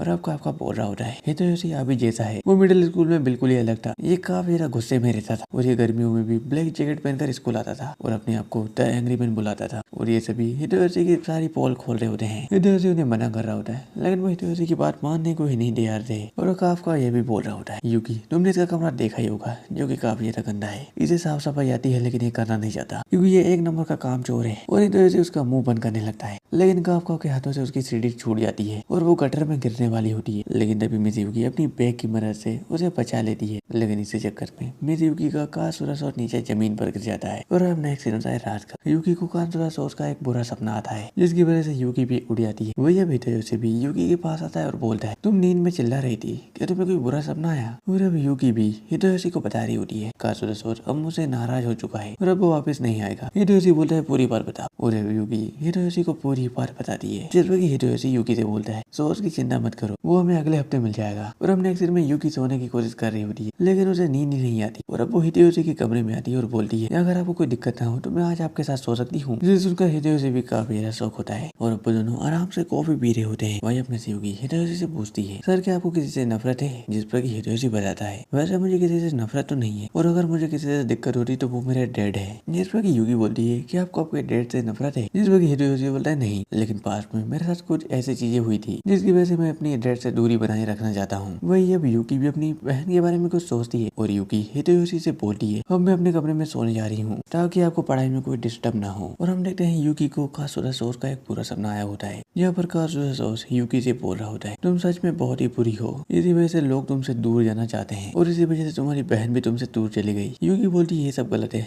मैं नॉर्मल होना चाहती हूँ। वही अब वो कांसुरा सॉस ये भी बोल रहा होता है तुम अपनी उम्र में एक जायंट प्रोडिजी थी और तुम एक जीनियस थी, तुम अपनी उम्र के बच्चों से बहुत ही आगे थी और तुम अपनी लाइफ में दो लोगों के अलावा किसी को भी नहीं चाहती थी जो कि तुम्हारे मॉम डैड थे। और अब यूकी और उसके मॉम डैड और सिस्टर आराम से यूकी का बर्थडे बना रहे होते हैं लेकिन अभी दरवाजे की बेल बजती है। यूकी के फादर बोलते मैं जाकर देखता हूँ। यूकी की मॉम बोलती मैं भी आती हूँ और वो लोग वहाँ से जाने लगते हैं लेकिन तभी यूकी बोलती है रुक जाओ, लेकिन उसके मॉम डैड नहीं रुकते और कांसुरा सॉस ये भी बोल रहा होता है तुम्हें किडनैप करने के लिए तुम्हारे माँ बाप को मार दिया गया और उन्हें के मरने के पास तुम्हारे अंदर इमोशन खत्म हो गया और तुमने सभी लोगों को मारना शुरू कर दिया और तुम एक कॉन्ट्रैक्ट किलर बन गई। और हम देखते हैं यूकी की सिस्टर यूकी से बोलती है दीदी तुम बहुत ही बुरी हो और तुम्हारी ये घंटी तुम ही रखो, मुझे तुमसे नफरत है। कांसुरा सॉस बोल रहा होता है तुम्हारे सिस्टर ने तुम्हें धिक्कार दिया और उसके पास से तुम सिर्फ मारने के लिए जीती थी वो तुम एक कॉन्ट्रैक्ट किलर बन गई। लेकिन तभी बीच सपने में ही हितोशी यूकी को जगा देता है। हितोशी यूकी से बोलता है क्या तुम ठीक हो, तुम नींद में चिल्ला रही थी इसलिए मैं तुम्हें देखने आ गया। हितोशी बोलता है मैं ऐसे जा रहा हूँ। लेकिन तभी मिस यूकी हितोशी को पकड़ती है और अपने साइड पर सुला लेती है जिसे देखकर हितोशी भी काफी ज्यादा शौक था। मिस यूकी बोल रही होती है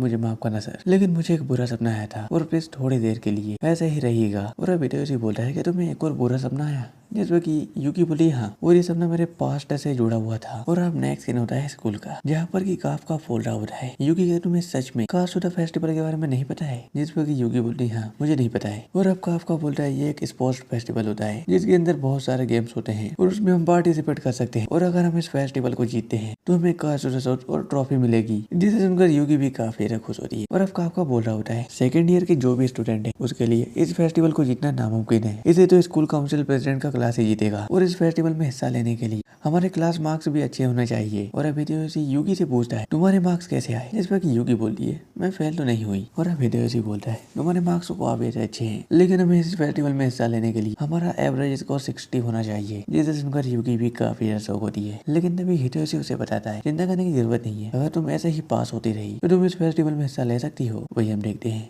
एक लड़की उन सभी की बातों को सुन रही होती है और अब नेक्स्ट सीन में ग्रेस, यूकी और हिदेयोशी को बता रही होती है कार सुधा ब्रेड की डिमांड पड़ चुकी है और आज मुझे ब्रेड लाने में कितनी दिक्कत हुई तुम्हें पता है, और आज कार एक थैंक यू बोल दोगी तुम मर नहीं जाओगी। यूकी उसे थैंक यू बोलती और अब ग्रेस बोलती है मुझे जल्दी यहाँ से निकलना होगा, किसी ने देख लिया तो दिक्कत हो जाएगी। जिस पर हिदेयोशी बोलता है हम कोई गैर कानूनी काम तो नहीं कर रहे हैं। और अब ग्रेस बोलती है तुम दोनों यहाँ से जाओ, मुझे सभी स्टूडेंट के पेपर चेक करने हैं। वही अब यूकी और हिदेयोशी कासुदा स्पोर्ट्स फेस्टिवल के बारे में बात कर रहे होते हैं, लेकिन तभी ग्रेस बोलती है यूकी क्या तुम स्पोर्ट्स फेस्टिवल में हिस्सा लेने वाली हो, लेकिन तुम्हें उसके लिए जिम क्लास को पास करना होगा। तुमने अपने पेपर में अपना नाम ही नहीं लिखा था और शायद ये पेपर तुम्हारा है और इसकी वजह से तुम फेल भी हो सकती हो, जिसकी वजह से यूकी काफी ज्यादा टेंशन में आ जाती है। लेकिन तभी हिदेयोशी ग्रेस से बोलता है अगर तुम मिस यूकी की थोड़ी सी मदद कर दो तो मिस यूकी स्पोर्ट्स फेस्टिवल में हिस्सा ले सकती है। जिस पर कि ग्रेस बोलती है तुम्हें क्या लगता है मैं इस काम को फ्री में करूंगी? हमारी दो शर्तें हैं, पहली मैं तुम्हें आज से कासुदा ब्रेड लाकर नहीं दूंगी, दूसरी शर्त ये है हम जब भी नूडल्स खाने जाएंगे तो तुम कासुदा सॉस लेकर नहीं आओगी। जिस पर कि हिदेयोशी बोलता है तुम इस बात को अभी भी नहीं भूली। लेकिन तभी एक हवा का झोंका आता है और कोई बंदा बहुत ही स्पीड के साथ मिस यूकी के पेपर पर उसका नाम लिख देता है, जिसे देखकर ग्रेस भी काफी ज्यादा शौक होती है। ग्रेस मिस यूकी से पूछ रही होती है तुमने अभी अभी क्या किया, और अब हिदेयोशी ग्रेस से बोलता है शायद तुमसे देखने में कोई गलती हुई होगी, इस पेपर पे मिस यूकी का नाम लिखा हुआ है। वही अब ग्रेस भी गुस्सा होकर वहाँ से चली जाती है और बोलती होती है आज तो मैं तुम्हें छोड़ रही हूँ, अगली बार मैं तुम्हें नहीं छोड़ूंगी। और अब हिदेयोशी मिस यूकी से पूछता है तुमने ये कैसे किया, जिस वक्त यूकी बोली मैंने कुछ भी नहीं किया। वही हम साइड में एक लड़की को देखते हैं जिसे कि हम पहले भी देख चुके हैं। वो लड़की बोल रही होती है मुझे खुशी है कि मैं मिस यूकी के कुछ तो काम आई, लेकिन तभी वहाँ पर मिस यूकी भी आ जाती है और बोलती है तुम्हारा थैंक यू, तुम मेरे बहुत काम आई। और ये सब देखकर वो लड़की भी काफी ज्यादा शौक थी। हिदेयोशी बोल रहा होता है तुम तो मिस हिकागे हो और तुम हमारी क्लास में ही पढ़ती हो। और हिकागे यूकी और हिदेयोशी को देख काफी ज्यादा नर्वस हो रही होती है, लेकिन तभी हिकागे बोलती है मेरा नाम है नाको हिकागे और मैं कल्चरल फेस्टिवल को जीतने का तरीका जानती हूँ। और अब नेक्स्ट सीन होता है किसी और जगह का, जहाँ पर हम हिकागे को देखते हैं जो कि अपनी प्रैक्टिस कर रही होती है और सामने खड़े दो बंदे उस पर अटैक कर रहे होते हैं। और हिकागे उन सभी के अटैक को बहुत ही इजीली डॉज कर रही होती है, लेकिन उसका पैर खिसल जाता है और वो उस बंदे के अटैक से बाल बाल बचती है। लेकिन तभी पीछे से एक बंदा आता है जो कि बोलता है ठीक से करो, और क्या तुम्हें अपना और मेरा नाम पता है? जिस पर कि हिकागे बोलती है मेरा नाम है नाको हिकागे और मेरा बड़े भाई का नाम है तात्सो हिकागे। जिस पर कि हिकागे बोलता है बहुत बढ़िया, और हम 300 साल पुराने मार्शल आर्ट के उत्तराधिकारी है और हमें हमारे कल्चर को भूलना नहीं चाहिए ताकि हम हमारे कुल का नाम रोशन कर सके। वही अब नाका भी अपने मन में सोच रही होती है मैं अपने बड़े भाई को निराश नहीं देख सकती। वही अब तात्सो भी अपने मन में सोच रहा होता है मेरी छोटी बहन का चेहरा बाल बाल बचा। वही नेक्स्ट सीन होता है स्कूल के कल्चरल फेस्टिवल का, और फेस्टिवल आज 2 बजे से शुरू होगा। और अब नेक्स्ट सीन होता है स्कूल काउंसिल ऑफिस का, जहाँ पर की वो लड़की स्कूल काउंसिल के हेड से बोल रही होती है इस साल चोर पुलिस का गेम होगा और तुम बस अकेले ही पुलिस वाले हो और बाकी सभी स्टूडेंट चोर होंगे, क्या तुम उन सभी को पकड़ लोगे? जबकि तात्सो बोलता है हाँ मैं उन्हें पकड़ लूंगा, लेकिन सबसे बड़ी प्रॉब्लम ये यूकी योगोया है, ये हिदेयोशी की कजिन है। वही अब तात्सो भी अपने मन में सोच रहा होता है यूकी मेरी छोटी बहन की क्लास में पढ़ती है और शायद उसे हमारे किसी दुश्मन ने भेजा है, इसकी तहकीकात मैं खुद करूंगा। वही पे लड़की भी सोच रही होती है यूकी योगोया ये कोई आम लड़की नहीं है और उसके पास्ट के बारे में भी कोई नहीं जानता। वही नेक्स्ट सीन में हम नाका और हिदेयोशी को देखते हैं। नाका हिदेयोशी से बोल रही होती है मुझे लगता है कि मेरा बड़ा भाई मुझे इतना पसंद नहीं करता और वो हर चीजों में मुझसे काफी ज्यादा परफेक्ट है और मैं उसकी बराबरी कभी नहीं कर सकती, इसलिए मैं इस कंपटीशन को जीतना चाहती हूँ ताकि मेरा भाई मुझे लायक समझे। जिस पर कि हिदेयोशी बोलता है तुम शायद प्रेसिडेंट हिकागे की बात कर रही हो। जिस पर कि नाटो बोलती है हाँ। वही अब नाटो हिदेयोशी से बोल रही होती है अगर हमें चोर पुलिस का गेम जीतना है तो हमें तेज भागना होगा। लेकिन तभी वहाँ पर कासुदा मैन आता है जिसे देखकर यूकी भी काफी ज्यादा शौक होती है मैं कासुदा मैन बनकर इस कॉम्पिटिशन में हिस्सा लूंगा। जिस पर कि हिदेयोशी बोलता है तो एक आपका तुम हो। जिस पर कि आपका बोलता है हाँ इस कॉस्ट्यूम को पहनकर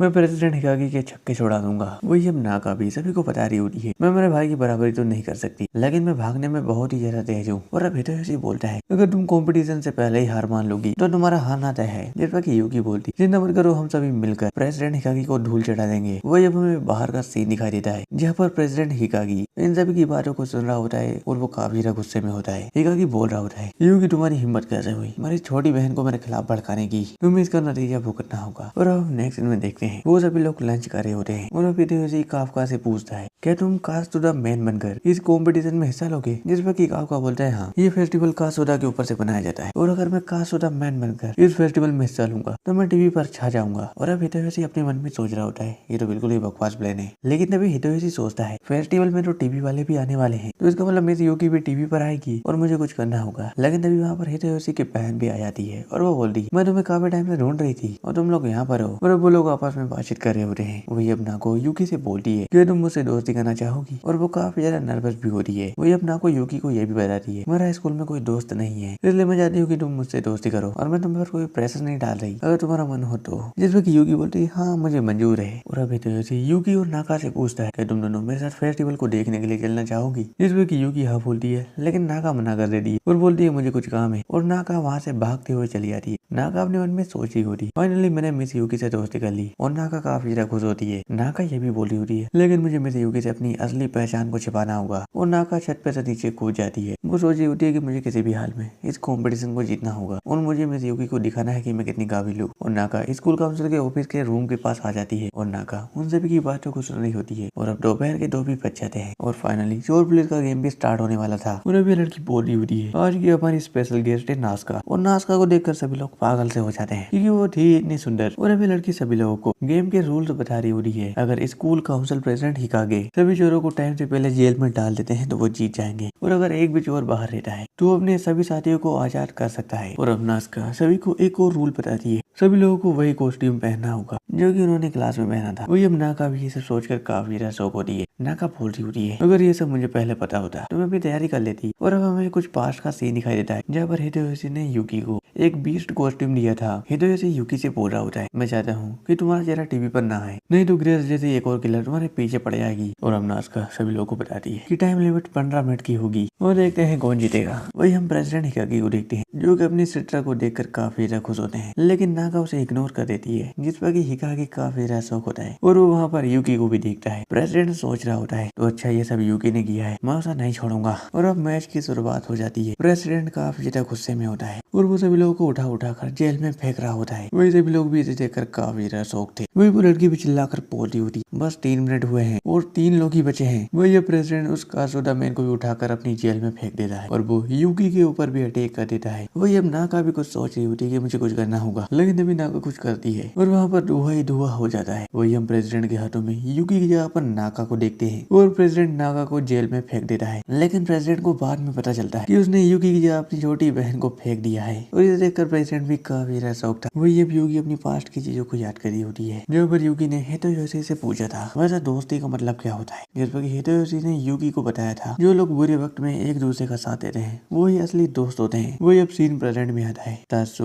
इन सभी चीजों को देखकर काफी ज्यादा शौक था कि उसने अपनी ही बहन को जेल में फेंक दिया, और उसे यूकी के ऊपर काफी ज्यादा गुस्सा आ रहा होता है। और अब प्रेसिडेंट हिकागे यूकी के ऊपर अटैक कर देता है। वही यूकी भी उसके अटैक को डॉज करी होती है। प्रेसिडेंट बोल रहा होता है तुम्हारे हिम्मत कैसे हुई मेरे और मेरी बहन के बीच में दरार लाने की, और हमारा खून का रिश्ता है, तुम उसे ऐसा ही नहीं तोड़ सकती, और तुम नाका की दोस्त कैसे हो सकती हो, दोस्त का मतलब कुछ ऐसा जो खास हो। और यूकी प्रेसिडेंट के अटैक को डॉज करते हुए उसे जमीन पर पटक देती है, और यूकी नाका की तरफ जा रही होती है। लेकिन अभी वो लेडी भी बोल रही होती है अब बस 20 सेकंड बचे हैं, अगर वो लड़की किसी चोर को आजाद कर देती है तो वो जीत जाएगी। और यूकी नाका के पास जाती है। वही हम मिस यूकी नाका से बोलती तुमने पूछा था कि तुम मेरी दोस्त बनना चाहती हो, और अब मैं दोस्ती के बारे में और भी अच्छे से जानने लगी हूँ, और अब मैं तुमसे पूछती हूँ क्या तुम मेरी दोस्त बनना चाहोगी। लेकिन तभी पीछे से प्रेसिडेंट आता है जो कि यूकी को पकड़ लेता है। भैया हिदेयोशी बोल रहा होता है सर हमने मैच जीत लिया है, लेकिन तभी रिको बोलती है यूकी ने नाका को टच तो कर लिया था लेकिन वो जेल के अंदर थी, इसका मतलब प्रेसिडेंट इस मैच को जीत चुके हैं, और शायद में से यूकी को रूल्स अच्छे से समझ नहीं आए। और वो लेडी भी बोल रही होती है भैया वो लेडी भी बोल रही होती है प्रेसिडेंट की क्लास इस मैच को जीत चुकी है। और हम प्रेसिडेंट के हाथों में यूकी को देखते हैं। वही अब सभी रिपोर्टर्स यूकी और हिकागे की तरफ आ रहे होते हैं उनका इंटरव्यू लेने के लिए।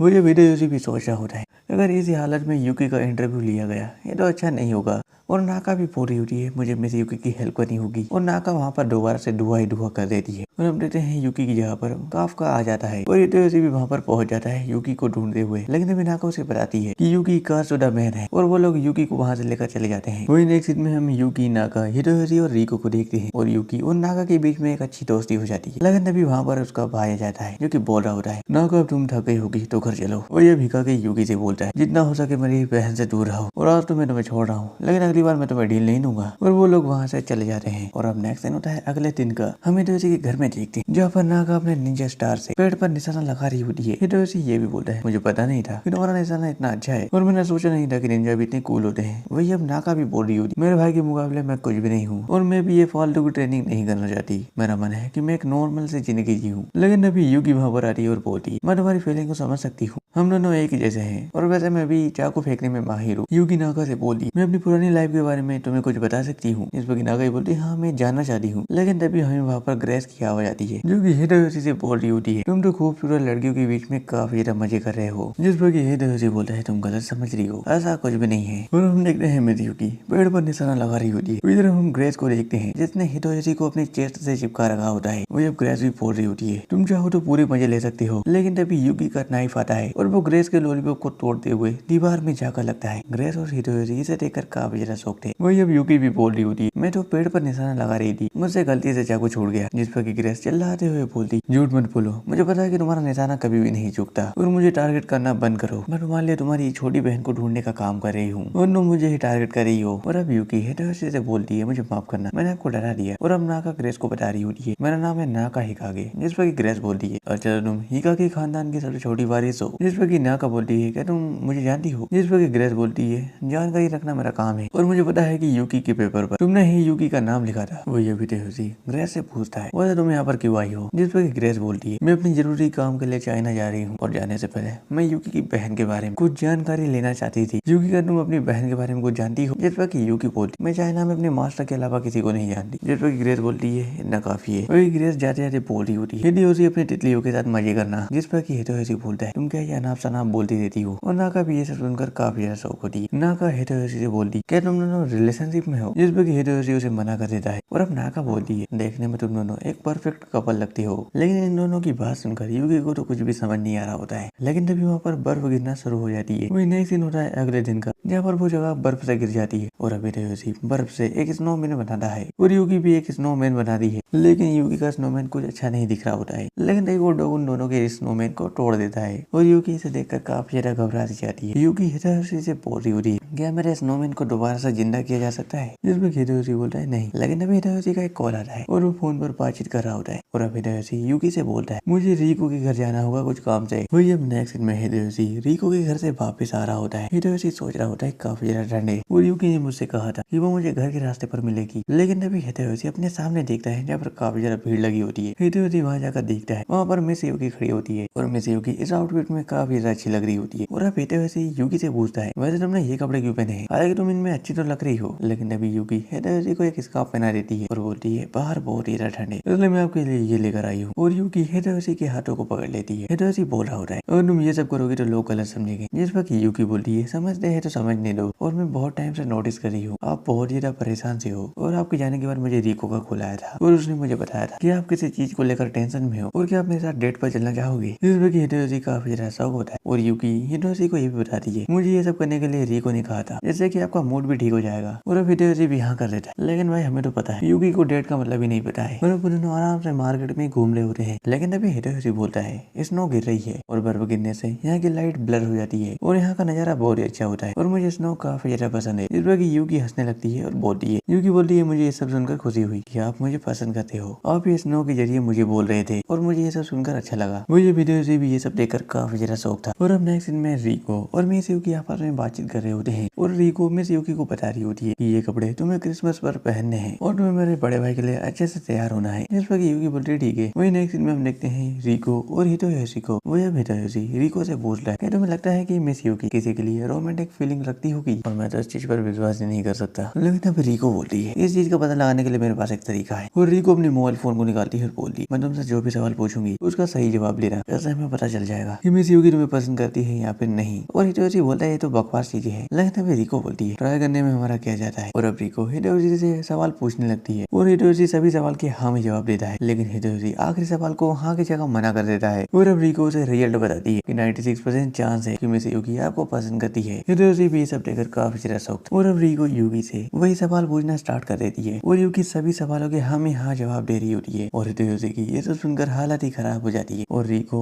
यूकी से आखिरी सवाल पूछती है, क्या तुम मेरे बड़े भाई को पसंद करती हो। जिस पर कि यूकी बोलती है, ये मैं कैसे भूल सकती हूँ। और यूकी उसका हाँ में जवाब देती है और रिको भी थोड़ा सा शौक होकर बोलती है, 100% चांस है कि तुम दोनों एक दूसरे को पसंद करते हो। नेक्स्ट में हम देखते हैं वो सभी लोग डिनर कर रहे होते हैं। वही अब रिको भी हिडेयोशी की सभी पोल खोल रही होती है कि मेरा भाई बहुत ही बड़ा कामचोर है, वो अपने घर की साफ सफाई नहीं नहीं करता जिससे कि मेरे डैड यहाँ पर ना आ सके। और वो हिदेयोशी की सारी पोल खोल रही होती है। हिदेयोशी भी अपने मन में बोल रहा होता है रिको तुम्हें इसकी कीमत चुकानी होगी। और हिदेयोशी टेबल के नीचे से रिको को लात मार रहा होता है, लेकिन रिको को कुछ भी फर्क नहीं पड़ रहा होता है। और हिदेयोशी भी लात पे लात मारे जा रहा होता है। लेकिन जब हिदेयोशी टेबल के नीचे देखता है और हिदेयोशी जिस लड़की को लात मार रहा था वो रिको नहीं बल्कि मिस युकी थी। और ये सब देखकर हिदेयोशी काफी शर्म के मारे लाल हो जाता है। और हिदेयोशी युकी से माफी मांगता है, जिस पर युकी बोलती है कोई बात नहीं। लेकिन जब रिको बोलती है तुम दोनों को क्या हुआ, क्या तुम दोनों ने एक दूसरे को प्रपोज किया, जिसे सुनकर दोनों ही काफी शौक हो जाते हैं। अब हिदेयोशी अपनी पास्ट के बारे में कुछ बता रहा होता है। जब मैंने एक लड़की को प्रपोज किया था तो उसने मुझे मना कर दिया और उसने मुझसे ये कहा हिदेयोशी जिस चीज को तुम प्यार समझ रहे हो असल में वो प्यार नहीं है, वो एक अट्रैक्शन है, ये एक दोस्त के होने की चाहत है। वही हिदेयोशी ये भी बोल रहा होता है अगर वो प्यार नहीं है तो जो लड़की मेरे सामने खड़ी है मैं उसके लिए कैसा फील करता हूँ और वो क्या है। और अब नेक्स्ट सीन होता है सुबह का। हम हिदेयोशी को देखते हैं जिसकी साइड में युकी सो रही होती है। और अब हिदेयोशी उठ जाता है और युकी भी उठ जाती है। और अब हिदेयोशी रूम के बाहर चला जाता है और अपने मन में सोच रहा होता है कल रात को युकी मेरे पास आई और उसने मुझे कहा मुझे डरावने सपने आ रहे हैं, इसलिए मैंने उससे कहा था तुम चाहो तो मेरे पास सो सकती हो। और मैं ऐसा कैसे बोल सकता हूँ, और ये एक फिजिकल टॉर्चर है, मुझे पूरी रात नींद नहीं आई और मैं इसे और नहीं सह सकता। और हिदेयोशी अपने सिर को बार बार दरवाजे में ठोक रहा होता है, जिसे सुनकर मिस युकी भी वहाँ पर आ जाती है और बोलती है हिदेयोशी सर क्या आप ठीक हो। जिस पर हिदेयोशी बोलता है हाँ मैं ठीक। और अब नेक्स्ट सीन में हम देखते हैं युकी को जो कि अपने मन में सोच रही होती है अगर मैं घर की साफ सफाई अच्छे से करूंगी तो शायद हिदेयोशी सर मुझसे खुश हो जाएंगे। लेकिन तभी वहाँ पर हिदेयोशी आता है और वो देखता है कि युकी तो फर्श पर गिरी होती है। वही अब युकी हिदेयोशी को सॉरी बोल रही होती है और युकी के सभी कपड़े अब गीले हो जाते हैं। वही अब युकी हिदेयोशी से सॉरी बोल रही होती है और हिदेयोशी बोलता है कोई बात नहीं तुम जाकर शावर ले सकती हो। और हिदेयोशी की नजर बार बार युकी के कपड़ों पर जा रही होती है। वही अब हिदेयोशी युकी से बोलता है मैं तुम्हारे लिए पानी गर्म कर देता हूँ। वही अब हिदेयोशी बाथरूम के अंदर सोच रहा होता अगर मैं मिस युकी को अपने दिल की बात बता दूं तो शायद मुझे अच्छा लगेगा, लेकिन मैं अपनी पास्ट की चीजों को दोबारा से देखना नहीं चाहता। मैं नहीं चाहता कि मिस युकी मुझे छोड़कर चली जाए। लेकिन तभी मिस युकी हिदेयोशी से बोलती है सर आप सुबह से बहुत ही अजीब बिहेव कर रहे हो, अगर आपकी तबीयत खराब है तो आप आराम करो। जिस पर हिदेयोशी बोलता है ऐसी कोई बात नहीं है। लेकिन तभी युकी हिदेयोशी को बहुत ही प्यार भरी नजरों से देख रही होती है। हिदेयोशी अपने मन में सोच रहा होता है मिस युकी मुझे ऐसे तभी देखती है जब वो मेरा सिर गोद में रखने वाली होती है। लेकिन तभी हिदेयोशी सोचता है मुझे कंट्रोल करना होगा और हिदेयोशी उसे मना कर देता है। लेकिन तभी मिस युकी वहीं पर रोना शुरू कर देती है और बोलती शायद आप मुझसे तंग आ चुके हैं क्योंकि मैं कोई भी काम ढंग से नहीं करती हूँ। और युकी वहीं पर रोना शुरू कर देती है। लेकिन अब हिदेयोशी सोच रहा होता है मैंने इसे रुला दिया, अब मुझे क्या करना चाहिए। और अब हिदेयोशी युकी से बोलता है तुम जाकर आराम से नहा लो। हिदेयोशी बता रहा होता है अगले दिन से ही मिस युकी छोटी छोटी बातों पर रोना शुरू कर देती है। और हम देखते हैं मिस युकी और हिदेयोशी सो रहे होते हैं, लेकिन हिदेयोशी को नींद नहीं आ रही होती है, इसलिए वो गिनती पढ़ रहा होता है। और फाइनली न्यू ईयर का दिन भी आ जाता है और हम हिदेयोशी को देखते हैं जो कि सोफे पर लेटा होता है। लेकिन तभी वहाँ पर मिस युकी आती है जो कि हिदेयोशी से बोलती है आज हम डिनर में क्या बनाएंगे। लेकिन तभी युकी को हिदेयोशी का एक लेटर मिलता है जिसमें लिखा होता है मैं थोड़ी देर में आता हूँ। और युकी भी सब्जियां खरीदने के लिए मार्केट चली जाती है। और अब कुछ देर की शॉपिंग के बाद मिस युकी अपने घर पर वापस आ जाती है, जहाँ पर हिदेयोशी मिस युकी से बोलता है आज रात के डिनर के लिए हम तुम्हारे फेवरेट खाने को बनाएंगे और मैं तुम्हारे रोस्टेड मीट लाया हूँ। जिस पर मिस युकी दोबारा से रोना शुरू कर देती है। हिदेयोशी बोल रहा होता है मेरा मीट तुमसे बहुत ज्यादा अलग है और अब वो लोग आराम से खाना खा रहे होते हैं। और अब नेक्स्ट सीन होता है नाइट का, जहाँ पर हम देखते हैं हिदेयोशी को नींद नहीं आ रही होती है, इसलिए वो हॉल में आकर बैठ जाता है और वो सोफे पे ही सो जाता है। लेकिन थोड़ी देर के बाद मिस युकी वहाँ पर आती है जो कि उसे एक कंबल उड़ा देती है। वही अब नेक्स्ट सीन होता है सुबह का, जहाँ पर रिको हिदेयोशी के घर पर आई होती है जो कि उन्हें हैप्पी न्यू ईयर बोलती है। लेकिन अभी उस दरवाजे को मिस युकी खोलती है और रिको उन्हें हैप्पी न्यू ईयर बोलती है। रिको ने बता रही है कि हमें मंदिर चलना होगा, क्या आप दोनों तैयार हैं। जिस पर मिस युकी बोल मैं उन्हें बहुत टाइम से उठाने की कोशिश कर रही हूँ लेकिन वो अभी तक नहीं उठे, शायद वो बहुत ज्यादा थक गए हैं। और अब रिको मिस युकी को बताती है वैसे तुम्हें मेरे भाई ने बताया नहीं, यह उसका बर्थडे है और मेरे भाई के बर्थडे के दिन हम मंदिर जाते हैं। हम देखते हैं मिस युकी दोबारा से रोना शुरू कर देती है और बोलती है मुझे तो पता ही नहीं था कि आज उनका बर्थडे है। और मिस युकी रिको को बता रही होती है शायद मेरी आंखों के अंदर के डैम को किसी ने तोड़ दिया है, इसलिए मैं छोटी से छोटी बातों पर रो देती हूँ। और अब रिको बोलती है कोई बात नहीं। और अब रिको वहाँ से चली जाती है और अब युकी हिदेयोशी के पास जाती है। लेकिन अभी हिदेयोशी के मोबाइल पर एक मैसेज आता है जो कि नाका ने किया था। नाका ने उस मैसेज में लिखा होता है अगर आज तुम दोनों फ्री हो तो क्या तुम मेरे साथ मंदिर चलना चाहोगे। युकी सोचती है नाका के साथ मंदिर। वही नेक्स्ट सीन में हम देखते हैं नाका बोल रही होती है मिस युकी तुम आ गई, वैसे हिदेयोशी कहाँ पर है, वो तुम इस आउटफिट में काफी क्यूट लग रही हो। वही अब युकी नाका को बताती है वैसे लोग मंदिर क्यों जाते हैं, मुझे इसके बारे में नहीं पता है। फिर भी नाका बोलती है क्या तुम सच बोल रही हो और क्या तुम्हें मंदिर के बारे में नहीं पता है। लोग नए साल की शुरुआत करने के लिए मंदिर आते हैं और वो कोर्ट से प्रे करते हैं कि उनका न्यू ईयर अच्छा जाए। और अब दोनों मंदिर घूम रहे होते हैं। लेकिन अभी युकी पूछती है ये सफेद पर्चियाँ क्या है, जिसमें नाका उसे बताती है ये किस्मत की पर्ची है, इसमें से जो तुम निकालो वो पर्ची तुम्हें बताएगी कि तुम्हारे साथ आगे क्या होगा। हम देखते हैं मिस युकी उस पर्ची को देखकर काफी ज्यादा रो रही होती है, जिसमें नाका बोलती है तुम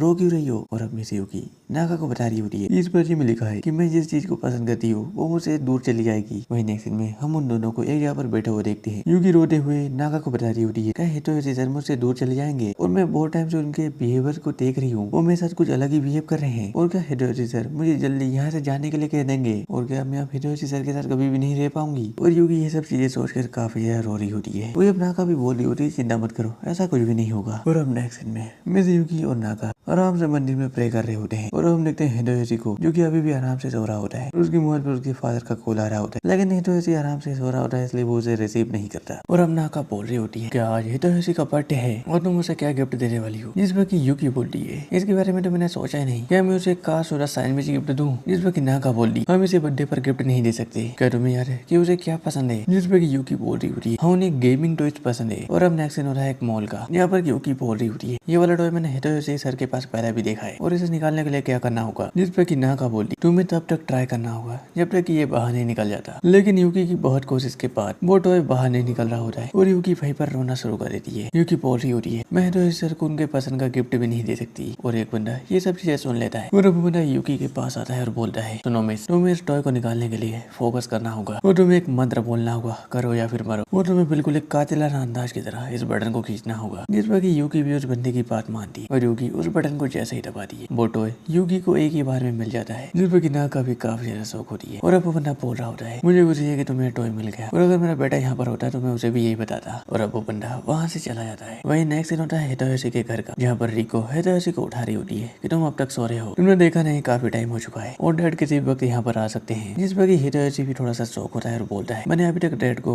यूकी के बारे में नहीं बताया है। जिस पर कि रिको बोलती है क्या तुम सच कह रहे हो, तुम तो उन्हें किसी भी वक्त बता सकते थे। जिस पर कि हिडेयोशी अपनी मन में सोच रहा होता है भले कुछ लोग मेरे बहुत ज्यादा खास है लेकिन मैं उन्हें ये सब नहीं बता सकता। हिडेयोशी अपनी पास्ट के बारे में बता रहा होता है कि एक बार जब मेरी मॉम घर छोड़कर जा रही थी मैं उनसे जाने की वजह नहीं पूछ पाया और मेरे डैड जो कि काफी ज्यादा गुस्से में थे मैं उनसे उनकी गुस्से की वजह भी नहीं पूछ पाया। और उसके बाद मेरे डैड का ट्रांसफर हो गया और वो कभी कभार घर आया करते थे और मेरा ख्याल बेबी सीटर रखती थी। लेकिन उस दिन मैंने जो डैड का गुस्सा देखा था तब से मुझे आज तक उनसे डर लगता है। लेकिन तभी मिस यूकी भी वहाँ पर आ जाती है। रिको बोलती है मिस यूकी क्या तुम यहाँ पर आ गई, लेकिन तुम्हारी आंखें सोच चुकी है, ये कुछ हुआ था क्या। जिस पर मिस यूकी बोलती है कुछ नहीं। और अभी तो ऐसे यूकी से बोल रहा होता है मैंने तुम्हें बताया नहीं मेरे डैड यहाँ पर जल्द ही आने वाले हैं और मैंने उन्हें तुम्हारी सच्चाई भी नहीं बताई थी कि तुम पहले कॉन्ट्रैक्ट किलर हुआ करती थी और तुम सर्वेंट के कपड़े पहनती हो। और हिडेयोशी और भी कुछ बोलने वाला था लेकिन वो नहीं बोलता। हिडेयोशी सोच रहा होता है मुझे इतना डर क्यों लग रहा है, मुझे मिस यूकी को प्रोटेक्ट करना होगा। और अब रिको बोलती है क्या तुम इसके बारे में श्योर हो। जिसमें कि हिडेयोशी बोलता है डैड चाहे कुछ भी कहे लेकिन मैं मिस यूकी को प्रोटेक्ट करूंगा। जिसमें कि रिको भी बोल रही होती मेरा भाई समझदार हो चुका है। लेकिन अभी उसके डैड भी वहाँ पर आ जाते हैं और बोलते हैं क्या तुम नए साल की शुरुआत मस्ती के साथ करने वाली हो। और अब रिको अपने डैड के गले लग जाती है। वही अभी हिडेयोशी भी हिम्मत करके अपने डैड को बता रहा होता है डैड मैंने आपको बताया था एक सर्वेंट के बारे में। जिस पर कि उसके डैड बोलते हैं हाँ तुमने बताया था वो हाउसकीपर और ये कमरा काफी ज्यादा साफ लग रहा है। हिडेयोशी बोल रहा होता है उसका नाम मिस यूकी है और वो सर्वेंट का काम नहीं करती वो कुछ और काम करती है और मुझे आपको उसके बारे में बहुत कुछ बताना है। और कुछ देर के बाद मिस यूकी भी वहाँ पर आ जाती है। हिडेयोशी के डैड वो बोल रहे होते हैं मिस यूकी जो कि पहले कॉन्ट्रैक्ट किलर हुआ करती थी उसका नाम सुए है। और अब यूकी बोलती है आप तो वही हो जो कि मुझे मॉल में मिले थे। हिडेयोशी के डैड बोलते हैं अच्छा तुम हो सुए। और अब यूकी हिडेयोशी के डैड को शुक्रिया बोल रही होती है ये आपने मेरी बहुत हेल्प की। जिसमें कि हिडेयोशी के डैड बोलते हैं उसे भूल जाओ। और अब रिको अपने डैड से बोलती है क्या आप दोनों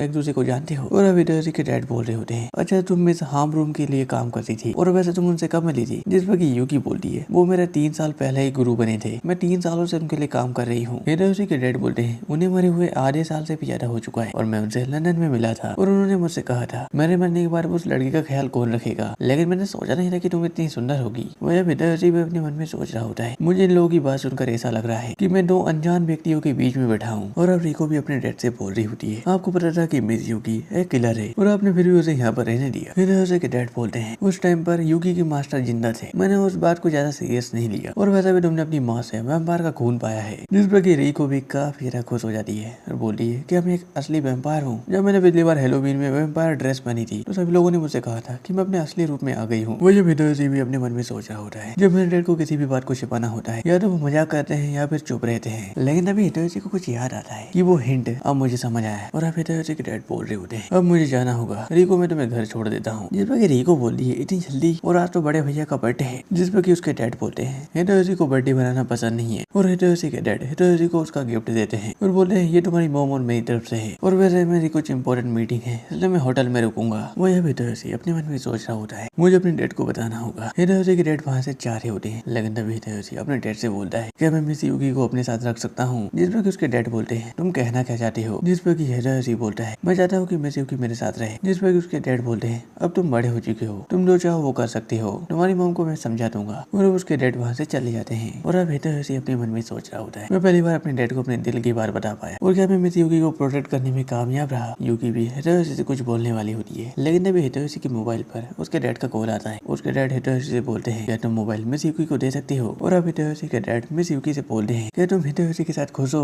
और क्या तुम्हें कोई दिक्कत तो नहीं है। जिस पर यूकी बोलती है हाँ मुझे कोई भी दिक्कत नहीं है और हितोयोशी सर मेरा बहुत ही अच्छे से ख्याल रखते हैं। और अब उसके डैड बोल रहे होते हैं वो पहले से काफी ज्यादा बदल चुका है या फिर वो बदलने की कोशिश कर रहा है और उसका रीजन तुम हो, सो प्लीज उसका ख्याल रखना। जिसमें कि यूकी भी हाँ बोलती है। और अब यूकी हितोयोशी सर से बोलती है क्या आप मेरे साथ रात के तारे देखना पसंद करेंगे। जिसमें कि हितोयोशी बोलता है हाँ ठीक है। लेकिन तभी मिस यूकी हितोयोशी को उठाती है और वो जंप लगाते हुए छत पर जाती है और यूकी बहुत ही जोर जोर से सांस ले रही होती है। हितोयोशी बोलता है यूकी क्या तुम ठीक हो। और अब मिस यूकी हितोयोशी को उसका गिफ्ट देती है। हितोयोशी उस गिफ्ट को देखता है लेकिन वो गिफ्ट टूट चुका होता है। जिसपे कि मिस यूकी दोबारा से रोना शुरू कर देती है। हितोयोशी अपने मन में सोच रहा होता है मिस यूकी ये गिफ्ट मेरे लिए बहुत ही प्यार से लाई है और मुझे अपनी बातों को अपने मन में ही दबा कर रखना होगा जिससे कि मिस यूकी को कुछ भी पता नहीं चलेगा। और अब हितोयोशी बोलता है ये बहुत ही फेमस एनिमे कैरेक्टर का टॉय है जो कि मुझे काफी ज्यादा पसंद है और मैं अपने फादर से ये गिफ्ट लाने की जिद करा करता था और मेरे डैडी मेरे लिए पहले हीरो थे। मुझे लगता है कि मेरे डैड मुझसे बहुत प्यार करते हैं, लेकिन एक दिन उन्हें गुस्से में देखने के बाद से मेरा पूरा मूड ही चेंज हो गया और आज भी मुझे उनसे डर लगता है। और अब हितोयोशी मिस यूकी से बोल रहा है अगर तुम यहाँ पर एक परिवार की तलाश में आई हो तो मैं तुम्हारा परिवार बनूंगा। जिसमें कि मिस यूकी भी वहीं पर रोने लगती है। और अब हितोयोशी मिस यूकी से बोल रहा होता है क्या मैंने कुछ गलत बोल दिया और तुम रो के रही हो। जिसमें कि मिस यूकी बोलती ये तो खुशी के आंसू है और हाँ मैं आपके परिवार का हिस्सा बनना चाहती हूँ। और बातों बातों में हितोयोशी यूकी को प्रपोज कर देता है कि मैं तुम्हें काफी ज्यादा पसंद करता हूँ। जिसमें कि यूकी भी बोलती है हाँ हितोयोशी सर मैं भी आपको काफी ज्यादा पसंद करती हूँ। वही नेक्स्ट में हितोयोशी अपने रूम में होता है और अपने मन में सोच रहा होता है कि हालांकि मैंने मिस यूकी को प्रपोज तो कर दिया लेकिन ये सिर्फ लगाव वाला प्यार है, ये कोई रियल प्यार नहीं है। वही हितोयोशी भी वहीं पर रोने लगता है और अपने मन में सोच रहा होता है क्या दिल टूटने पर ऐसा लगता है। वही हम नेक्स्ट में मिस यूकी को देखते हैं जो कि आराम से खाना बना रही होती है। मिस यूकी भी अपने पास्ट की चीजों को याद कर रही होती है जहाँ पर हितोयोशी ने उसे प्रपोज किया था। वही हम नेक्स्ट में उसी रेलवे स्टेशन के गेट को देखते हैं और हम वहाँ पर मिस यूकी को भी देखते हैं। और इसी के साथ इस एनिमे का यहीं पर एंड हो जाता है। ये एनिमे आपको कैसा लगी कमेंट में जरूर से बताना और अगर नेक्स्ट पार्ट देखना चाहते हो तो इस वीडियो को लाइक और चैनल को सब्सक्राइब भी कर देना और अगली एनिमे कौन सी एक्सप्लेन करूँ उसका नाम भी कमेंट कर देना।